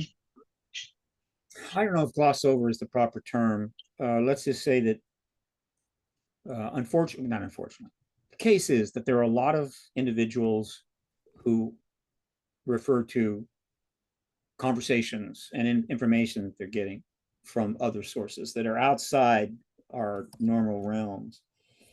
And they're not identical. I mean, by any means, they're all over the place, different stories, different outcomes, and so forth. And therefore, it's not something that I can deal with. It's just not a tool that I can use. It's nice to think that some of the more positive accounts that people claim to be receiving are true, but it's not a luxury that I have. I have to operate in the base of what is basically known with reasonable evidence in the 3 dimensions of time and space, and act accordingly. I just can't go there. It's comforting to think that if all goes to hell, there is that chance that maybe they will. But again, I can't go there. Why? Because that is not the kind of thing that motivates people to really get going. It gives them an excuse not to. And we can't have the luxury of that. So that's all I can say, dear. I hope that there is something like that. The ETs were helping. It's not clear the ETs were helping us. I mean, most of the witnesses to the nuclear weapons turnoff, ultimately, the consensus was it was a warning. That's how they viewed it. And I think they're right. It was a warning. Okay. It wasn't a goodwill action. It wasn't a spanking, really. It was a warning on 2 levels, right? Level number 1, if anybody in your government, in your wonderful Defense Department, is making the case that one of the reasons we can't get rid of these nukes is because we might need them to fight the extraterrestrials, meaning, yeah, we probably should get rid of them, but maybe Russia would go along or whatever, but we can't do that because we still have to have some to protect ourselves against the ETs. In other words, it's a false argument. And basically the ETs were saying it's a useless argument. You cannot defend yourself against us. If we want you to go away, you will go away. We can take you out anytime we want to. And so don't use that as an excuse to keep the nukes. That's level 1. Level 2 was, you see how an advanced civilization is able to deal with something like this? Would you like to be advanced? If you want to become advanced like us, so you don't need nukes and you can deal with them, then get on with it. So it's kind of a warning. That's the way I interpret it, and until I learn otherwise, that's how I'm going to treat it. It's a warning. It is not a message. Don't worry, because if you do use them, we'll turn them off. That is not how the witnesses saw it. That's not the way I see it. And by the way, they stopped doing it. They did it for a certain length of time. They gave us that message. And they turned them off in the Soviet Union. On one occasion, they turned them in, they set them into launch mode. One time in the Soviet Union, and as far as I understand, one time in the US. That is of a different matter than turning them off. Now, let me repeat this. Now, I don't know if we have a witness available to testify to the launch mode incident. I bet they're out there. I'll bet that they have been told never discuss this, or your life will be hell. But instead of what Bob Salas went through, you got 2 launch officers in the silo. They're down in the bottom, got the keys, and suddenly the missiles start going into launch sequence. In other words, there's certain things that have to be done before they can launch. And it goes into that sequence, meaning the keys have been turned, but they haven't been turned. And they're running around the silo. And they're what can we do? Trying to turn off this sequence. And it runs all the way up to the moment they're supposed to launch. And these men are staring at the consoles going, well, this is it. And it turns off. Happened once in the Soviet Union and once here. Now, what do you think the message is? That's a different message than turning them on. That is a message designed to scare you to death, to let you know what it feels like when you turn those keys and this goes. And so the message is, don't use these nukes. Now, if they have the ability to stop them in flight and turn them into football so they land harmlessly or something on the ground and everybody's fine, they don't need to scare us to death. And so I believe they will not stop those nukes. They will say, well, okay, you did it. That's who you are. There will be survivors. It's going to be unpleasant. We're going to go home now. We'll be back in about 1,000 years. We live long, you live short. And we'll see how you're doing. And maybe we'll revisit the possibility of you being an advanced peaceful civilization in the ruins of your nuclear holocaust. That's the way I think about it. And nobody's going to get me off of that dime easily. Well, I certainly hope you're not as prophetic as I fear you might be.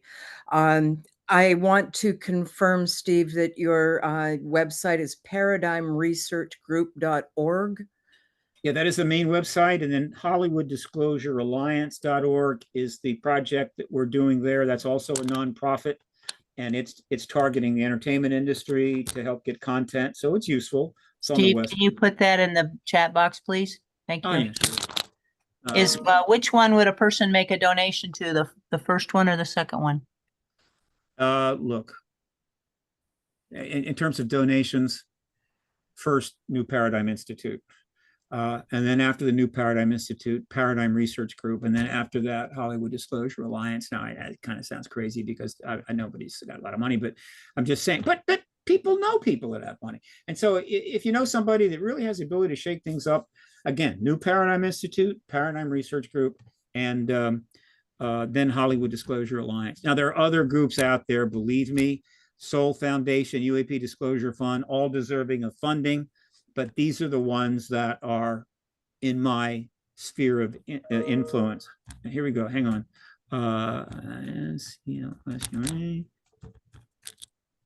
Okay, there's that one. And then here's me. But you can't do it yet because I haven't got the donation page up under the new 501c3 status that I finally developed recently. And so there's those. I think everybody knows New Paradigm Institute. Oh, yeah. .org. And so that's my world. But it's notable that because we're so close to disclosure, that significant organizations are forming in anticipation of the post-disclosure world. This is how crazy this is. And so the Soul Foundation is a science think tank founded by Gary Nolan. Go to soulfoundation.org or just Google Soul Foundation. These are highly qualified scientists that are coming together. Obviously, they want to raise lots of money to do what? To address the science that will emerge in the post-disclosure world. I mean, and Gary Nolan has gone public several times on television and said he's a Nobel Prize nominee saying there's ETs here, right? Okay. The UAP disclosure fund, which involves Gary and Lelizondo and Mellon and all these guys, that was the first UAP disclosure fund is the first 501c4 political nonprofit that is able to, under the law, raise tax deductible funding to use to affect political processes when in the post-disclosure world. And so they're coming together to do that. And I'm going, great. And I love Gary and I love these guys, but where's the money to fund getting to the post-disclosure world? You know what I'm saying? We first got to get there. And so the problem is we need the funding to get disclosure. But it's notable that these other organizations are so convinced disclosure is coming that they are coming together with serious websites and serious credentials to get together and get ready for. Steve, time and money and time, yeah. Key. Starting November 14th, you will have 67 days between or 1,608 hours to do that. I think that is a key portal. Its timing is key. I would encourage you to give JFK's profiles of courage to each one of those members of Congress, as well as you can reaffirm the fact that the presidents, the lame duck president, can do amnesty. So that would take care of, the sense of amnesty. So I think you're really on the verge here, and keep your balance, get your sleep, take a warm hot bath, get a massage, keep yourself balanced through this, because I think you're really a point person on this, and I look forward to watching you succeed. Thank you. Again, I'm going to talk to Jim tonight. I'll eventually get in touch with Danny. So we've got essentially 14 and we got 16 days to make a decision as to whether to do this and to try to get some people lined up that are willing to do it. That's a decent amount of time. And we can I know how I can accommodate probably 3 of them if they have to come in from out of town for the whole time at no charge. But that's another story. In any event, we'll see. We'll see. And obviously, if we're going to do this, we'll probably let it be known ahead of time so that some constituent communication may occur, meaning we'll probably ask constituents to contact the members of the Intel Committee and just let them know that they may get a visit from this fine group and that they would really appreciate it if they would listen to them. I'm wondering how January 6th will play into this timing, because that's a real symbolic day. Would you want to do it before or after? That's part of this timeline that we're working with between the 14th of December till the 20th of January. I don't want to give it that power. It is a day. It may affect the political and post election stuff that may be going on, but overall, no. In terms of this issue, it's real simple. We go up in the hill, we get meetings one way or the other. We get the message to every member of the Intel Committee. If it makes sense, or we get an invite, we'll be happy to talk to every member of the Armed Services Committee in the House, which is really the next committee that's appropriate for this issue. And to talk to them and get the message out. Look, the pathway to disclosure is literally right there in front of us. We know exactly what has to happen. The witnesses are ready. All you have to do is do it. And you're bringing them the keys. You're handing them in a forceful way. Hopefully, we're telling them here's what has to happen, and then we'll hear the arguments and the counter arguments. And if these are a pretty strong 7 people, or 6, 7, 8 people, we'll be able to handle any counter argument they come up with. We'll be polite. We'll be respectful. We'll try to leave on a good note. Then we'll go to the next office. This seems like, this. I remember when John Lewis died, and they were talking about his life and everything, and he's the one that came up with the phrase "good trouble," which is such a wonderful phrase. It is a state halfway between absolute and total nonviolent protest and violent protest, right? Which is unacceptable. Violent protest unacceptable. But is there a spot between the two that you can go? And he said, yeah, it's called good trouble. And it's been symbolized by he had the symbol for that. A lot of people got beat up on the Pettus Bridge, but he was the one best known. So he was beat unconscious on the Pettus Bridge. And so by crossing that bridge, they triggered violence. And that seems antithetical in a nonviolent movement, which it was, except the violence was not conducted by him. It was conducted by the opponents to the activist movement. And Gandhi did the same thing. He marched hundreds and hundreds of Indian independence movements people right up to the lines of the British troops. That in the front of the British troops was always I think they were called not Yurkas, I forget the name, Gurkhas. These were the Indian people that were serving the British. They were in uniform and they were basically part of the British occupation. And they marched them up.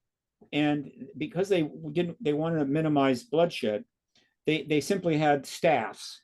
And so he marched them up by the hundreds. And so the Gurkhas would knock them out with the staffs, right? And then the women would come up and grab the protesters and take them off into a field and treat their wounds. And this went on and on and on until the Gurkhas started getting so fatigued from hitting the independence protesters on the head with the staff. And you're prepared to do that in the Senate offices? We won't have to go there, but it was all covered by Time Life magazine. And so this was the ultimate example of good trouble. We will accept violence from those that oppose the righteous decisions that need to be made in service to the movement. But the violence will not be from us, it will be from you. And it worked. And in the case of the Pettus Bridge, it also worked. That event had major impact on this movement. Now, we don't have to go there on this issue. It's not that type of issue. Thank God it is not that type of issue. It is much more intellectual, much more complex. We're not going to have to get beat up on the head, right? All we're going to do is use what is absolutely legal in our right to try to get a meeting with the members. So you need a good trouble team. It has to be a good trouble team that doesn't mind to have somebody look at them funny or demand that they leave or something like that. That's the worst that's going to happen. But it's in that genre. It's good trouble appropriate to this issue. And I love it. And if I can sell it, we will get 6, 7 people up there on the Hill walking those halls as long as it takes. And at minimum, we will have done it. And then what can we, the people, help to you with the good trouble team? We will, if I can sell this idea to Danny and Jim, then we will. When would we know and how would we know that? No, it will be announced. We'll send out a press release through NPI on the website. Good. And it'll be a simple announcement that this is what we intend to do. And we encourage any constituents of the Senate members or any American citizen that feels this is a good thing to do, to contact politely those offices, let them know that they may get a visit from this group and that they personally want them to be heard. Something like that, if that's appropriate. Now, I think it is, but maybe there's a reason not to do it, but that would be the plan. And therefore, the people could help in that way, in a very simple way. Yeah, Citizens for Disclosure. Mm-hmm. Yeah, a citizen for disclosure or anybody, because it's simple and easy. It's not like reconsider this or reconsider that, or we want disclosure. It is, look, some people are coming to visit. Please listen to them. Can't get simpler than that. Good. Blessings. Thank you, sir. May the Lord be with you. Mm-hmm. And may the force be with you. Yes. Okay. Any other questions? How are we doing? Take a warm bath. Get a massage. Take hot showers, and I have all the hot showers I want. Hey, Stephen, Craig, I see your hand is up, but I went onto the Hollywood site. Yeah. And I don't see you in there listed at all. I am. I'm one of the directors. So I'm listed under directors. That's where Okay. you'll find me. I And I'm was, I also was under members. Let's see, founders board, maybe? founders board. That's where you'll Okay. see me. Also, I'm under the the co-founder listing, right? And then everybody else is under the founding members. There's a total of 175 of us right now. And that's a better one than the new Paradigm Research Group to maybe It's not better. It's just that if you're going to, the donation tree is first New Paradigm Institute. If there's any left over, Paradigm Research Group, but I don't have my funding page up yet. And then third, Hollywood Disclosure Alliance. That's my world. Okay, that's my world. There are other groups. Fund them all. If you win the lottery, fund them all. Okay. And if I was in Washington, D.C., if that's where you're at, I'd be the one giving you your 2-hour massage. So I hope you get that. Been doing that for 40 years.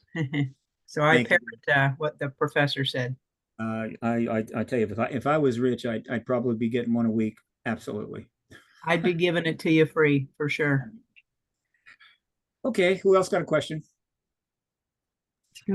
Hi, yeah, a quintillion thank yous, and Steve, and for all your efforts and work, and please stay healthy and keep going. And, you know, as far as the nuclear thing, I put in the SCU did a study about the UFOs following the whole nuclear developed weapons program. I'm sure you've seen that. And then, you know, I had this thought, like, if we dismantled all our nuclear weapons unilaterally, except for 50 nuclear weapons, and put them out in Nevada in the desert or something, and then somebody attacked, we could threaten to create nuclear winter by just setting off 50 nuclear weapons, and we wouldn't have to have more than 50 nuclear weapons. So that was just a wild thought I had. Yeah, I hear you. Let's just get rid of them all. And then we can talk about conventional weapons, which are very expensive, less dangerous. But again, if we achieve a geopolitical circumstance where we actually get rid of the nuclear weapons, I happen to think that sitting down to discuss diplomatic treaties that will essentially eliminate the risk of territorial war is not unrealistic. I think we can go there. We have a few things to settle. If we can cut military spending down, say worldwide around $3 to $4 trillion a year, that money could be shifted to dealing with some of the problems that we have elsewhere. And so right away, there's all kinds of possibilities that come if we get disclosure and get rid of the nukes. It doesn't solve all of our problems right away. No way. But it opens the door. And I'll tell you, just imagine a world, which we could have in a very short amount of time, in which you got up in the morning and there was zero risk of a nuclear war. It couldn't happen, right? No nukes, no nuclear war. Somebody could drive a tank across the Canadian border and create a problem, but overall, they weren't going to be flying in on missiles. I happen to think that the overall emotional state of the human race would be dramatically impacted. We've been living under this for so long, we take it for granted. I think it's an enormous stressor on the emotional and psychic health of every living person that understands it. Now, some people, they don't know anything. I get it. But so lifting that burden, it alone could just change the circumstances on this planet in ways that things that couldn't be possible become possible. And anybody that is not older than 77 has never lived a second in their life in which the potential of nuclear destruction wasn't there. And so we don't even know what it's like to not have that. And let's find out what kind of a world that would be. Still got weapons, still got armies and stuff. I get it. We had a World War II that didn't have nukes. It was awful beyond hell, but we've learned a lot since then. And can we get even past that? I think the world, if you take the nukes away, I think the kind of war that just happened in Ukraine becomes very much less possible because without the nuclear, if it wasn't for nuclear I mean, mutual assured destruction. I don't think Vladimir Putin goes into the Ukraine. But because of that, there's nothing we can do. Pick anybody, I don't care. Any nuclear power, right? Any nuclear power can act with impunity because they have nukes. I'm not going to name nations, but you know who the hell I'm talking about. Any nuclear power can pretty much do what they want because they cannot be taken down because they have nukes. That's the mutual assured destruction dynamic that we're in. And thus, it literally guarantees extremely awful behavior on the part of just those nuclear nations alone. And there's a way that actually affects non-nuclear nations that emboldens them. And so this nuclear destruction has got to end. It absolutely has to end. And there's a way. I see it. I see the way to it.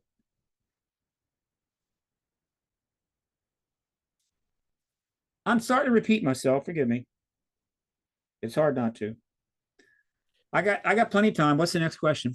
I think you're correct about the plasma. And I think, how do you deal with the waste? I think that's the biggest thing. How do you create a source to get rid of all the atomic waste?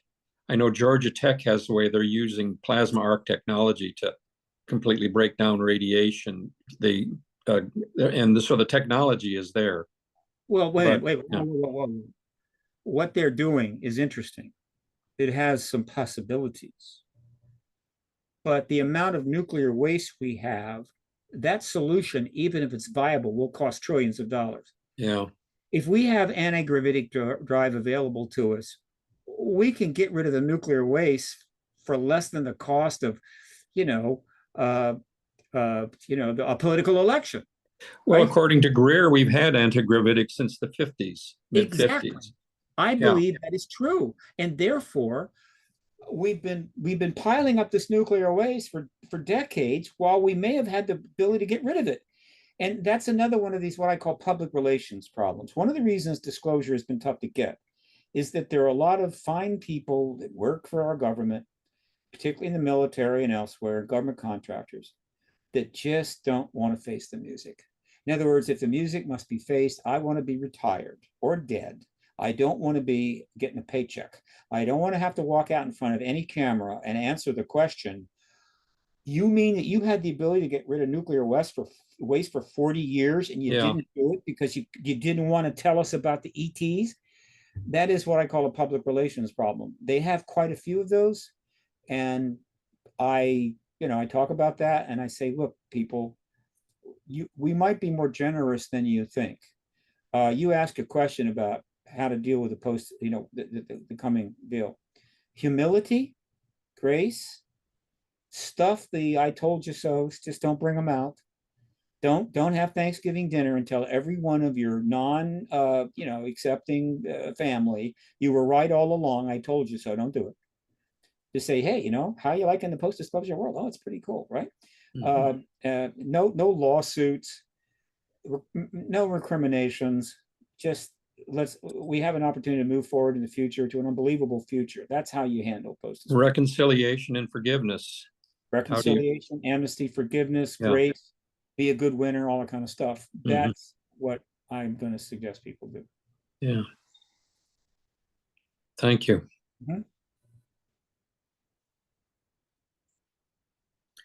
Good luck. Have a good dinner tonight. I will. Yeah. Who's running the show? Who's in charge? Dan? Still in? Okay. Stanley. Oh, Stanley's watching. Okay, Stanley. Yes. Who's got another question? I like answering questions. It helps me work things out in my head. All right. Is it time for us to quit? Sure call. Carol Sue's shaking her head. What do you want to say? And just say thank you, thank you, thank you, thank you, thank you, thank you, thank you, thank you. You're welcome. And we have a lovely wisdom council here. I'm so happy that you guys come together to ask these questions. Look forward to hearing your timeline. One more from Hyacinth. Okay.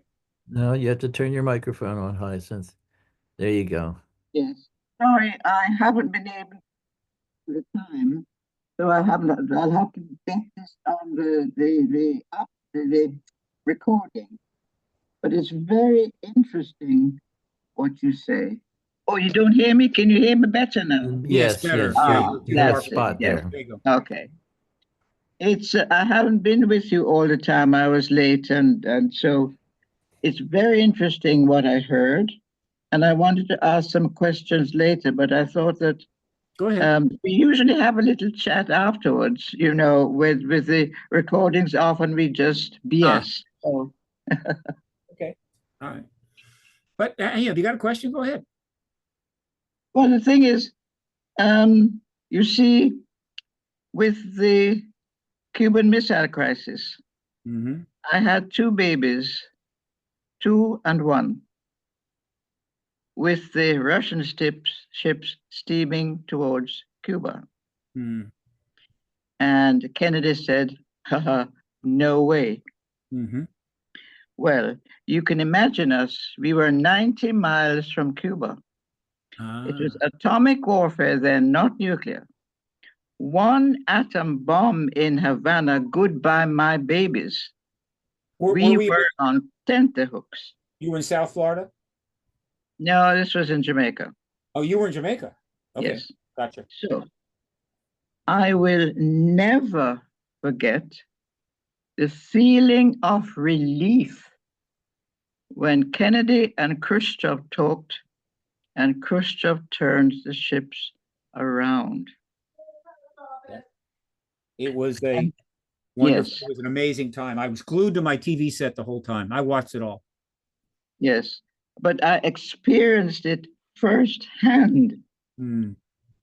And so when the Ukraine things, when Putin and Obama talked, and I kept saying, turn the ships around, turn the ships around. And then when Zelensky said he had to talk to Putin, then you know what happened after, when dear old Boris went to Kiev. And we are in this disastrous war because he didn't turn the ships around. No, it was a little more complicated, but this, you brought up something. We almost had a nuclear war, obviously, in '62. Atomic? No, they're both the same, dear. Nuclear war is atomic. Okay. Okay. It's all the same, and it scared Khrushchev and it scared Kennedy, and he opened up a dialogue with Khrushchev afterwards. Right. And we don't know much about it, but we know there was a they passed back and forth 26 letters between them. Okay, if though, boy, I would love to see a link to those letters. I would love to read those. So, and it's possible, but there's no question he was trying to open up a dialogue regarding maybe dealing with the nukes, getting rid of them, because at that time, well, to put it this way, I don't know what China had in '62, but it was pretty minimal. And if we were going to get rid of our nukes, we probably could have convinced them as well. But in any event. And there's speculation that he threw the UFO issue in there. In other words, that he knew there were ETs here. I mean, every president is now. Almost certainly Khrushchev did, but again, embargo. And then he was assassinated, and so this opportunity was gone. But there was a moment there that was interesting, and then we had another opportunity at the end of the Cold War, and this time it wasn't Khrushchev; it was Gorbachev, who was an extraordinary figure. And of course, Jim knows all about this. He was actually involved with Gorbachev. There was a very real possibility for a while. Right. We could finally resolve this issue. Now, first we had to resolve it between us and Russia. And then, of course, it would have been necessary to bring in the Chinese and the other nuclear powers. But if the US and Russia were serious about getting rid of the nukes, I think the other powers would have been possibly persuaded. And this went on for a while, and then it disappeared. So we've had 2 shots at this, all right, already. Both of them failed, and things got worse in both cases afterwards. We're not going to get a third chance. Now, what I say, we're not going to get a third chance. We're not going to be able to fail a third time. And so Jim is very familiar with the whole Gorbachev effort. None of us go back so far as to be, directly involved in the 62 effort with Gorbachev. I go back so far. Well, I mean, involved in terms of it directly. But this is true. And I'm pleased that you brought this up. It's, most of the kids today, hell, the millennials even, they have no idea what we're talking about. It was 30 years before they were born. So they've never been this close. They don't understand it. And so they don't have much of a dog in the fight. And that's a problem.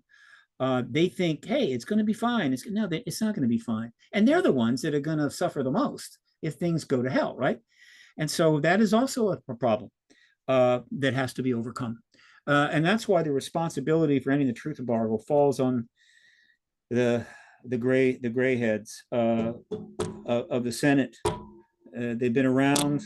They're older. They're in their 60s. It falls on them to get this done because the millennials are not going to have the opportunity to get it done. They don't even understand it. We do. We have these memories. We know how close we've come. And so again, this is something they owe us. The Senate absolutely owes the United States, United people, and in general the world, to make the effort to get this embargo over and open up the doors that might lead to the solutions to this intractable problem that is risking the entire planet and costing the world. Nobody really has a proper number, but the total amount of defense that's now required worldwide by multiple nations is in the $5 to $10 trillion range, which is just staggering. That's $100 trillion a decade. We can't do this, right? So there you go. Thank you for sharing that, dear. I appreciate it. Yes. What was the other thing? Remember the time Russia and China were not friends. Right. Well, one of the reasons we have problems over the last 72 years that the United States government is imperfect. It has made colossal blunders, huge mistakes. And that problem is exacerbated by the fact that in order to get elected, a lot of people have to strut themselves out on the stage and talk about, vote for me because I support the US and the US is the greatest nation of all time, the finest nation in the world. It is held above everything. And just act like we've never done a damn thing wrong in our entire history. And it's an illusion. It's a lie. It's bogus. It's unrealistic. But it fosters this sense of, we can do no wrong. We've done awful things. And one of the awful things we did is how we've dealt with China. We've dealt with China in an incredibly stupid way and literally drove them into alliance with Russia, or at one point the Soviet Union. Eventually, that's Russia. Right. That's right. And how stupid is this?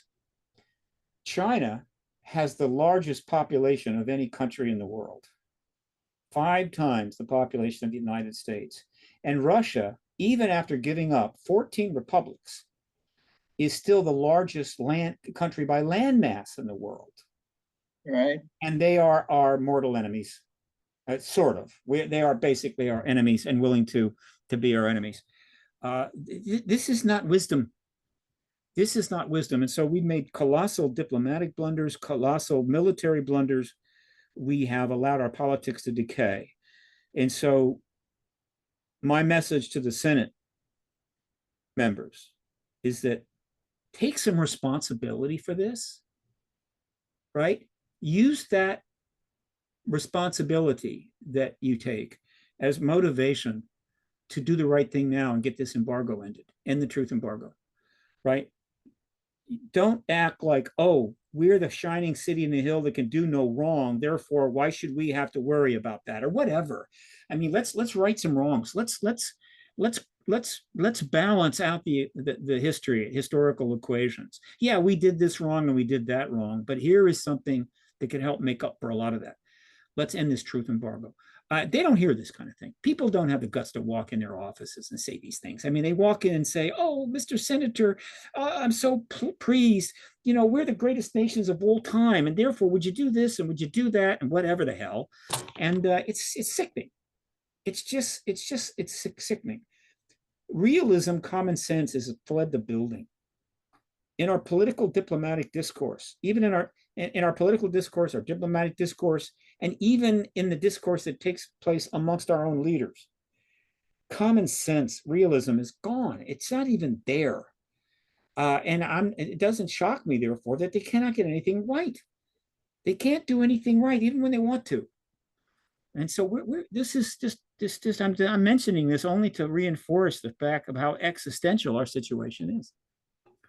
I said that I told you at the beginning, I apologize. I was going to make some people uncomfortable today. I think I've delivered on that. Okay, how about one more question? One more question. I'll help you. Let's wrap it up. One more question and we'll Linda, jump in. Hi, Steve. It's Yeah. more a Well, we comment. have Linda and Sarah Sue. She hasn't asked the question yet. Okay, all right. So let's Yeah. get the two of them. So Those questions. mine's just a comment or a couple comments. I just want to really thank you for your sensibilities and the intensity that you are able to carry for so long. It's very rare and it's very respected. FYI, Susan Collins and Angus King. Susan Collins is Republican, Angus King is independent. The Right. senators in Maine who are on the Intel committee. Angus King is very approachable, and he may be a good person to start with. You know, there is a saying, I'm not from Maine, I just happen to be living here for the last 12 years, and there is a saying. Something cut out, sound cut out. Her mic either got muted or her system just kind of froze a little bit. Yeah, somebody pulled the plug. Let her know. That's a shame because she was Still, about to say something important.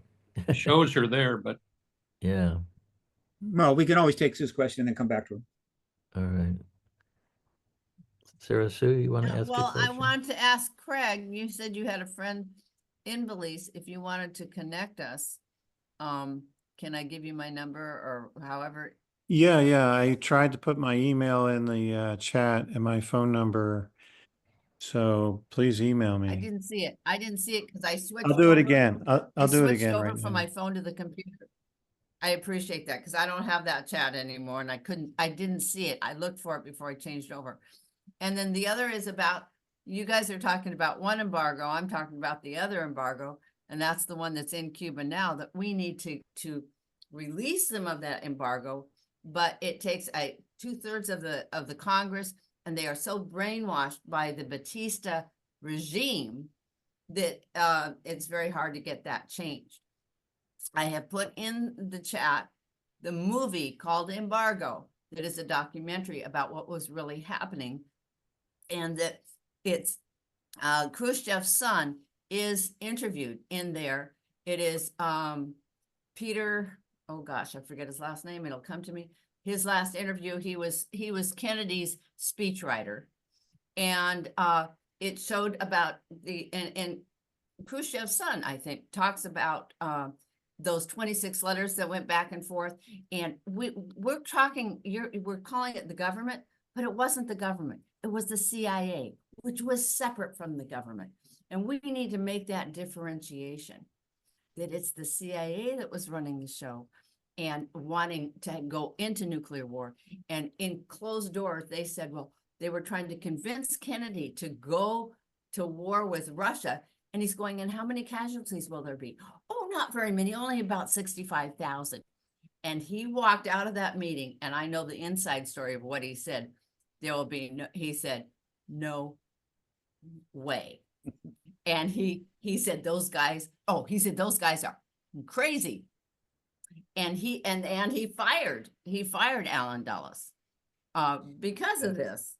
And so, you know, you need to take a look at what really went beyond. So this really tells you those nuclear things that Russia was pointing at us, that was to protect Cuba from us. And that's a very important aspect nobody talks about. Because yeah, it's also notable that we still have an embargo on Cuba, which just exactly. shows how asinine things are, and silly and conflicted and locked up. Cuba But I just urge you to watch that. You guys will all enjoy it. And it was done by my cousin, and I'm actually in it for about 2 seconds. Okay. I'd love to watch it. The link doesn't work. Uh-oh, what's wrong After with it? Well, maybe 70 I didn't put it in years, as a there's link. still an I'm embargo. yeah, still an Crazy. Yeah, embargo. it's not working for me either. The people's, maybe she's moved it. Well, let me see if I can get it. A couple of days ago, the entire island lost power, and is still suffering tremendously, and we do nothing. We can't do anything because it's embargoed. We won't help them, and so all we That do is happens just, to us all the time. well, The that's the whole country entire, loses power, sometimes on purpose. yeah. Well, we have more resources, and so we Oh, could end that embargo and help Cuba, and it would endear us to a lot of people, but instead we continue the stupidity. yes. And so again, if we can't even end the embargo of Cuba, you can see why the embargo of the ET issue has been tough. But nevertheless, Yes. that this one we're going to end, if we can do it. And let me also make it clear that. I want to say this. I'm going to be talking to Danny and Jim. If Danny and Jim just can't see doing this, I will not do it unless Danny signs off on it, because he is the leader of this movement, and something like that, I would not go ahead unilaterally on. So if they can agree, good, we'll do it. If not, well, then we'll continue as we're doing and try to get things done. What do you know about Greer's movie coming out on the battle for disclosure? It's the middle of, he just announced it yesterday. Do you know anything about that? No, I don't. It shows a bunch of his whistleblowers, pictures Yeah. of them talking. Yeah. Yeah, that's good. I'm sure that'll be fine. Again, he's done a tremendous amount, and he's a factor. He's kind of like a closed shop in a way, kind of his own world. And I'm not directly involved, but James Fox is coming out with a movie called the Program, and I think he's got everybody in it, and so that's going to keep happening. Movies coming forward with that kind of thing, and that is great. I don't know when James Fox movie is going to land. I don't think it's going to land by the inauguration. I could be wrong. So the push, the disclosure movement is relentless. It is never going to stop. The truth embargo is collapsing. Okay, don't get me wrong. All right, it is collapsing, and it can only last so much longer. And I have generally felt comfortable about that. I knew that the truth embargo could not possibly last indefinitely, and it was collapsing. What's happened is that recently things have escalated to the point where it matters how long it takes now. And now we really are kind of like on a short time fuse, because of circumstances, domestic and foreign. And so we don't have the luxury of like, yeah, let's see if we can get it done in a year or so. Yeah. Greer's announced his to come out December 10th is good. The Good. So trailer that's said going to be his December 10th. contribution. That'll be his contribution. Yeah. And that's good. That will help. So yeah, you never can discount Greer. He's a factor. He's always been a factor. I'm kind of working over with another group. Yeah. Kind of Yeah. over Same there. here. Yeah. But Dan yeah, here and what he's doing is part of what Gary Nolan's doing, and what everybody, there's a huge movement now kind of underway. Critical mass. It has got the support of a lot of members of Congress, and that's wonderful.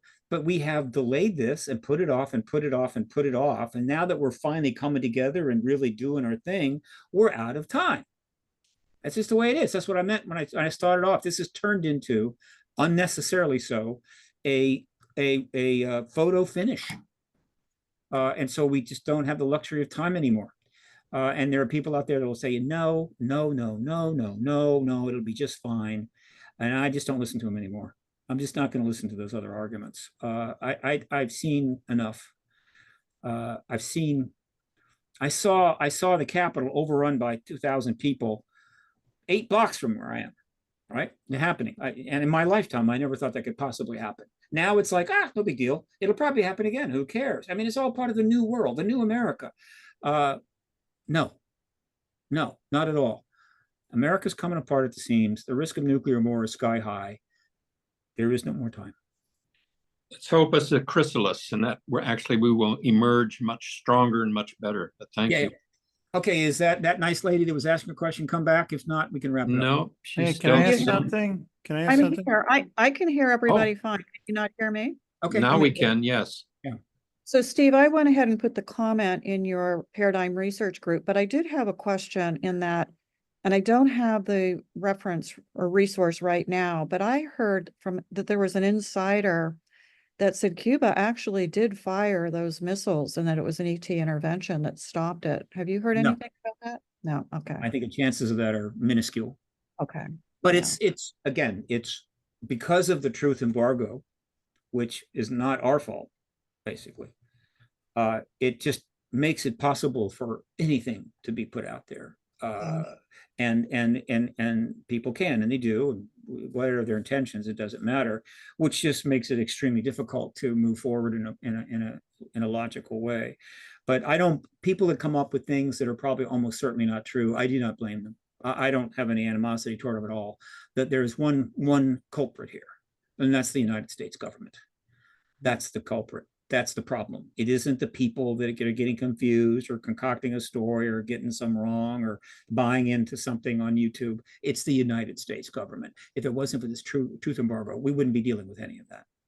I also wanted to thank you for coining that term because it's absolutely accurate and really, points us in the right direction. And I think the collective wisdom, that's happening is where we start disembedding the truth from all the conspiracy and disinformation. So thank you so much for what you're doing. My contributions. I've never written a book. If I've written a book with that in it, it would kind of hold, but it's like I haven't. I'm documenting you in the research. You're getting credit for it. Yeah, thank you, dear. I appreciate it. Okay, let's see.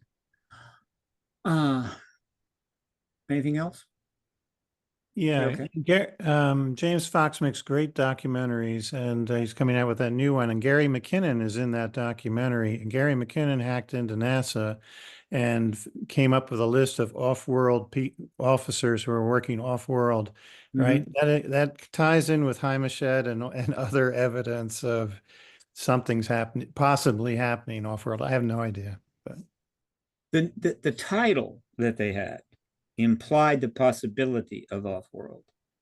But it's interesting if McKinnon's in that. I know that I know Mellon's in. I mean, he is so respected and everybody love him. He can probably get anybody he wants. So this document, the program, could be a piece de resistance. I tried to get a doc together. I went out to Hollywood. It blew up. But that's no big deal. But that's going to be a powerful doc. I hope it comes out well before the inauguration. I don't know. I don't think he can make it, but if he can, all the better. But they're not going to stop coming. There's going to be more docs. Hollywood is now in the game. They're making money off this issue. It's now okay to move forward. That's what the Hollywood Disclosure Alliance is about. J.J. Abrams did a 4-part series called UFO. Probably the first high-level A-list documentary project that's been put out there ever. Highest rated show on Showtime. And now he just launched the sequel to it. It's another 4-part nonfiction doc series, but they changed the name to Beyond because I think the UFO was, they didn't want to use UFO anymore. So it's called Beyond. It's about the launch within a couple of days. And it's from J.J. Abrams, Bad Robot. I mean, that's a major A-list operation. Spielberg is announced did a nonfiction series, a documentary series called Encounters. It was decent.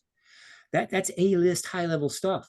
Now, he didn't really invite any of us to participate, and we didn't get to be part of it, but whatever. So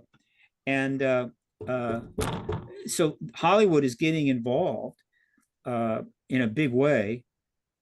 But again, we need to get going here. We don't have the time to wait for Hollywood to jump in any further. We need to get this done. But I assure you, Hollywood is more than ready to cash in on the ET reality and the post-disclosure world. God bless it. It will be the delivery of content. The Hollywood Disclosure Alliance was created for many reasons, but one of them was, look, make these docs, put millions of dollars into them, but just don't go to your friends and fellow producers for the info. Get in touch with Richard Dolan. Get in touch with the people that have carried the water these years, that have written these books. Don Schmidt. Just because people thought they were crazy then, they're not crazy. They've been right all along, and they're not doing that yet. They're treating us like, well, you did your thing, now go away, and I'm going to get my information from my cousin John or somebody, or the co-producer or whatever the hell. As a result, both of those nonfiction series had serious flaws in them that any one of my colleagues could have fixed in 20 minutes. And so this is one of the roles of the Hollywood Disclosure Alliance. Let's come together. All the people that wrote these books behind me, the ones that are still alive, bring them in and let them help you make all of this content that's going to make millions of dollars and inform the world. Don't dismiss us. We carried the truth when you were, afraid to touch it. Anyway, I'm getting to be way too preachy, way too. I just want to let you know, I made the correction. It was a mistake. I spelled intelligence wrong. Okay. How intelligent of that was me, was that. So in any case, there's an I in there instead of an E, and it does now work because I just tried it out. Blessings, Yeah, gratitude, and except keep your Carol balance Sue- on the high wire. Thank Carol you very Sue, much, Steve. It doesn't take you to that film. You have to take that and go scroll all the way to the bottom. Then you can find the embargo film, but you have to scroll to the bottom of the screen. Thank you, All Steve. right, and Thank you're you, talking, Steve. but Thank you, Steve. Thank you, Thank you, Steve. Thank you, Stephen, Steve. Thank for you, Namaste. Steve Bassett. God bless you. Keep your fingers crossed. Everything works out. yes. Namaste. Have a great dinner tonight. Thanks I for all wrote you that do. in the first one. I will. Bye-bye. All Bye-bye. right. Bye, Steve. Thank you so much. All right. And Yay, Stephen. I'm going to stop recording unless Yes. somebody wants to still say something. I ask the Yes? universe, what amazing thing is the universe going to show me today? And every day it shows me something amazing. And this is one of the most amazing things. So thank you, Well, yeah. Dan. Steve has got a handle on what he wants to do, and hopefully it can work. That's where we go. And It checks two big boxes of my interests. So thank good. you. Okay. Well, thank you for listening closely and paying attention and Right. and cheering him on. He Yeah. needs us to do that. So, all right, I'm going to stop the summary, and I'll go and find the stop the recording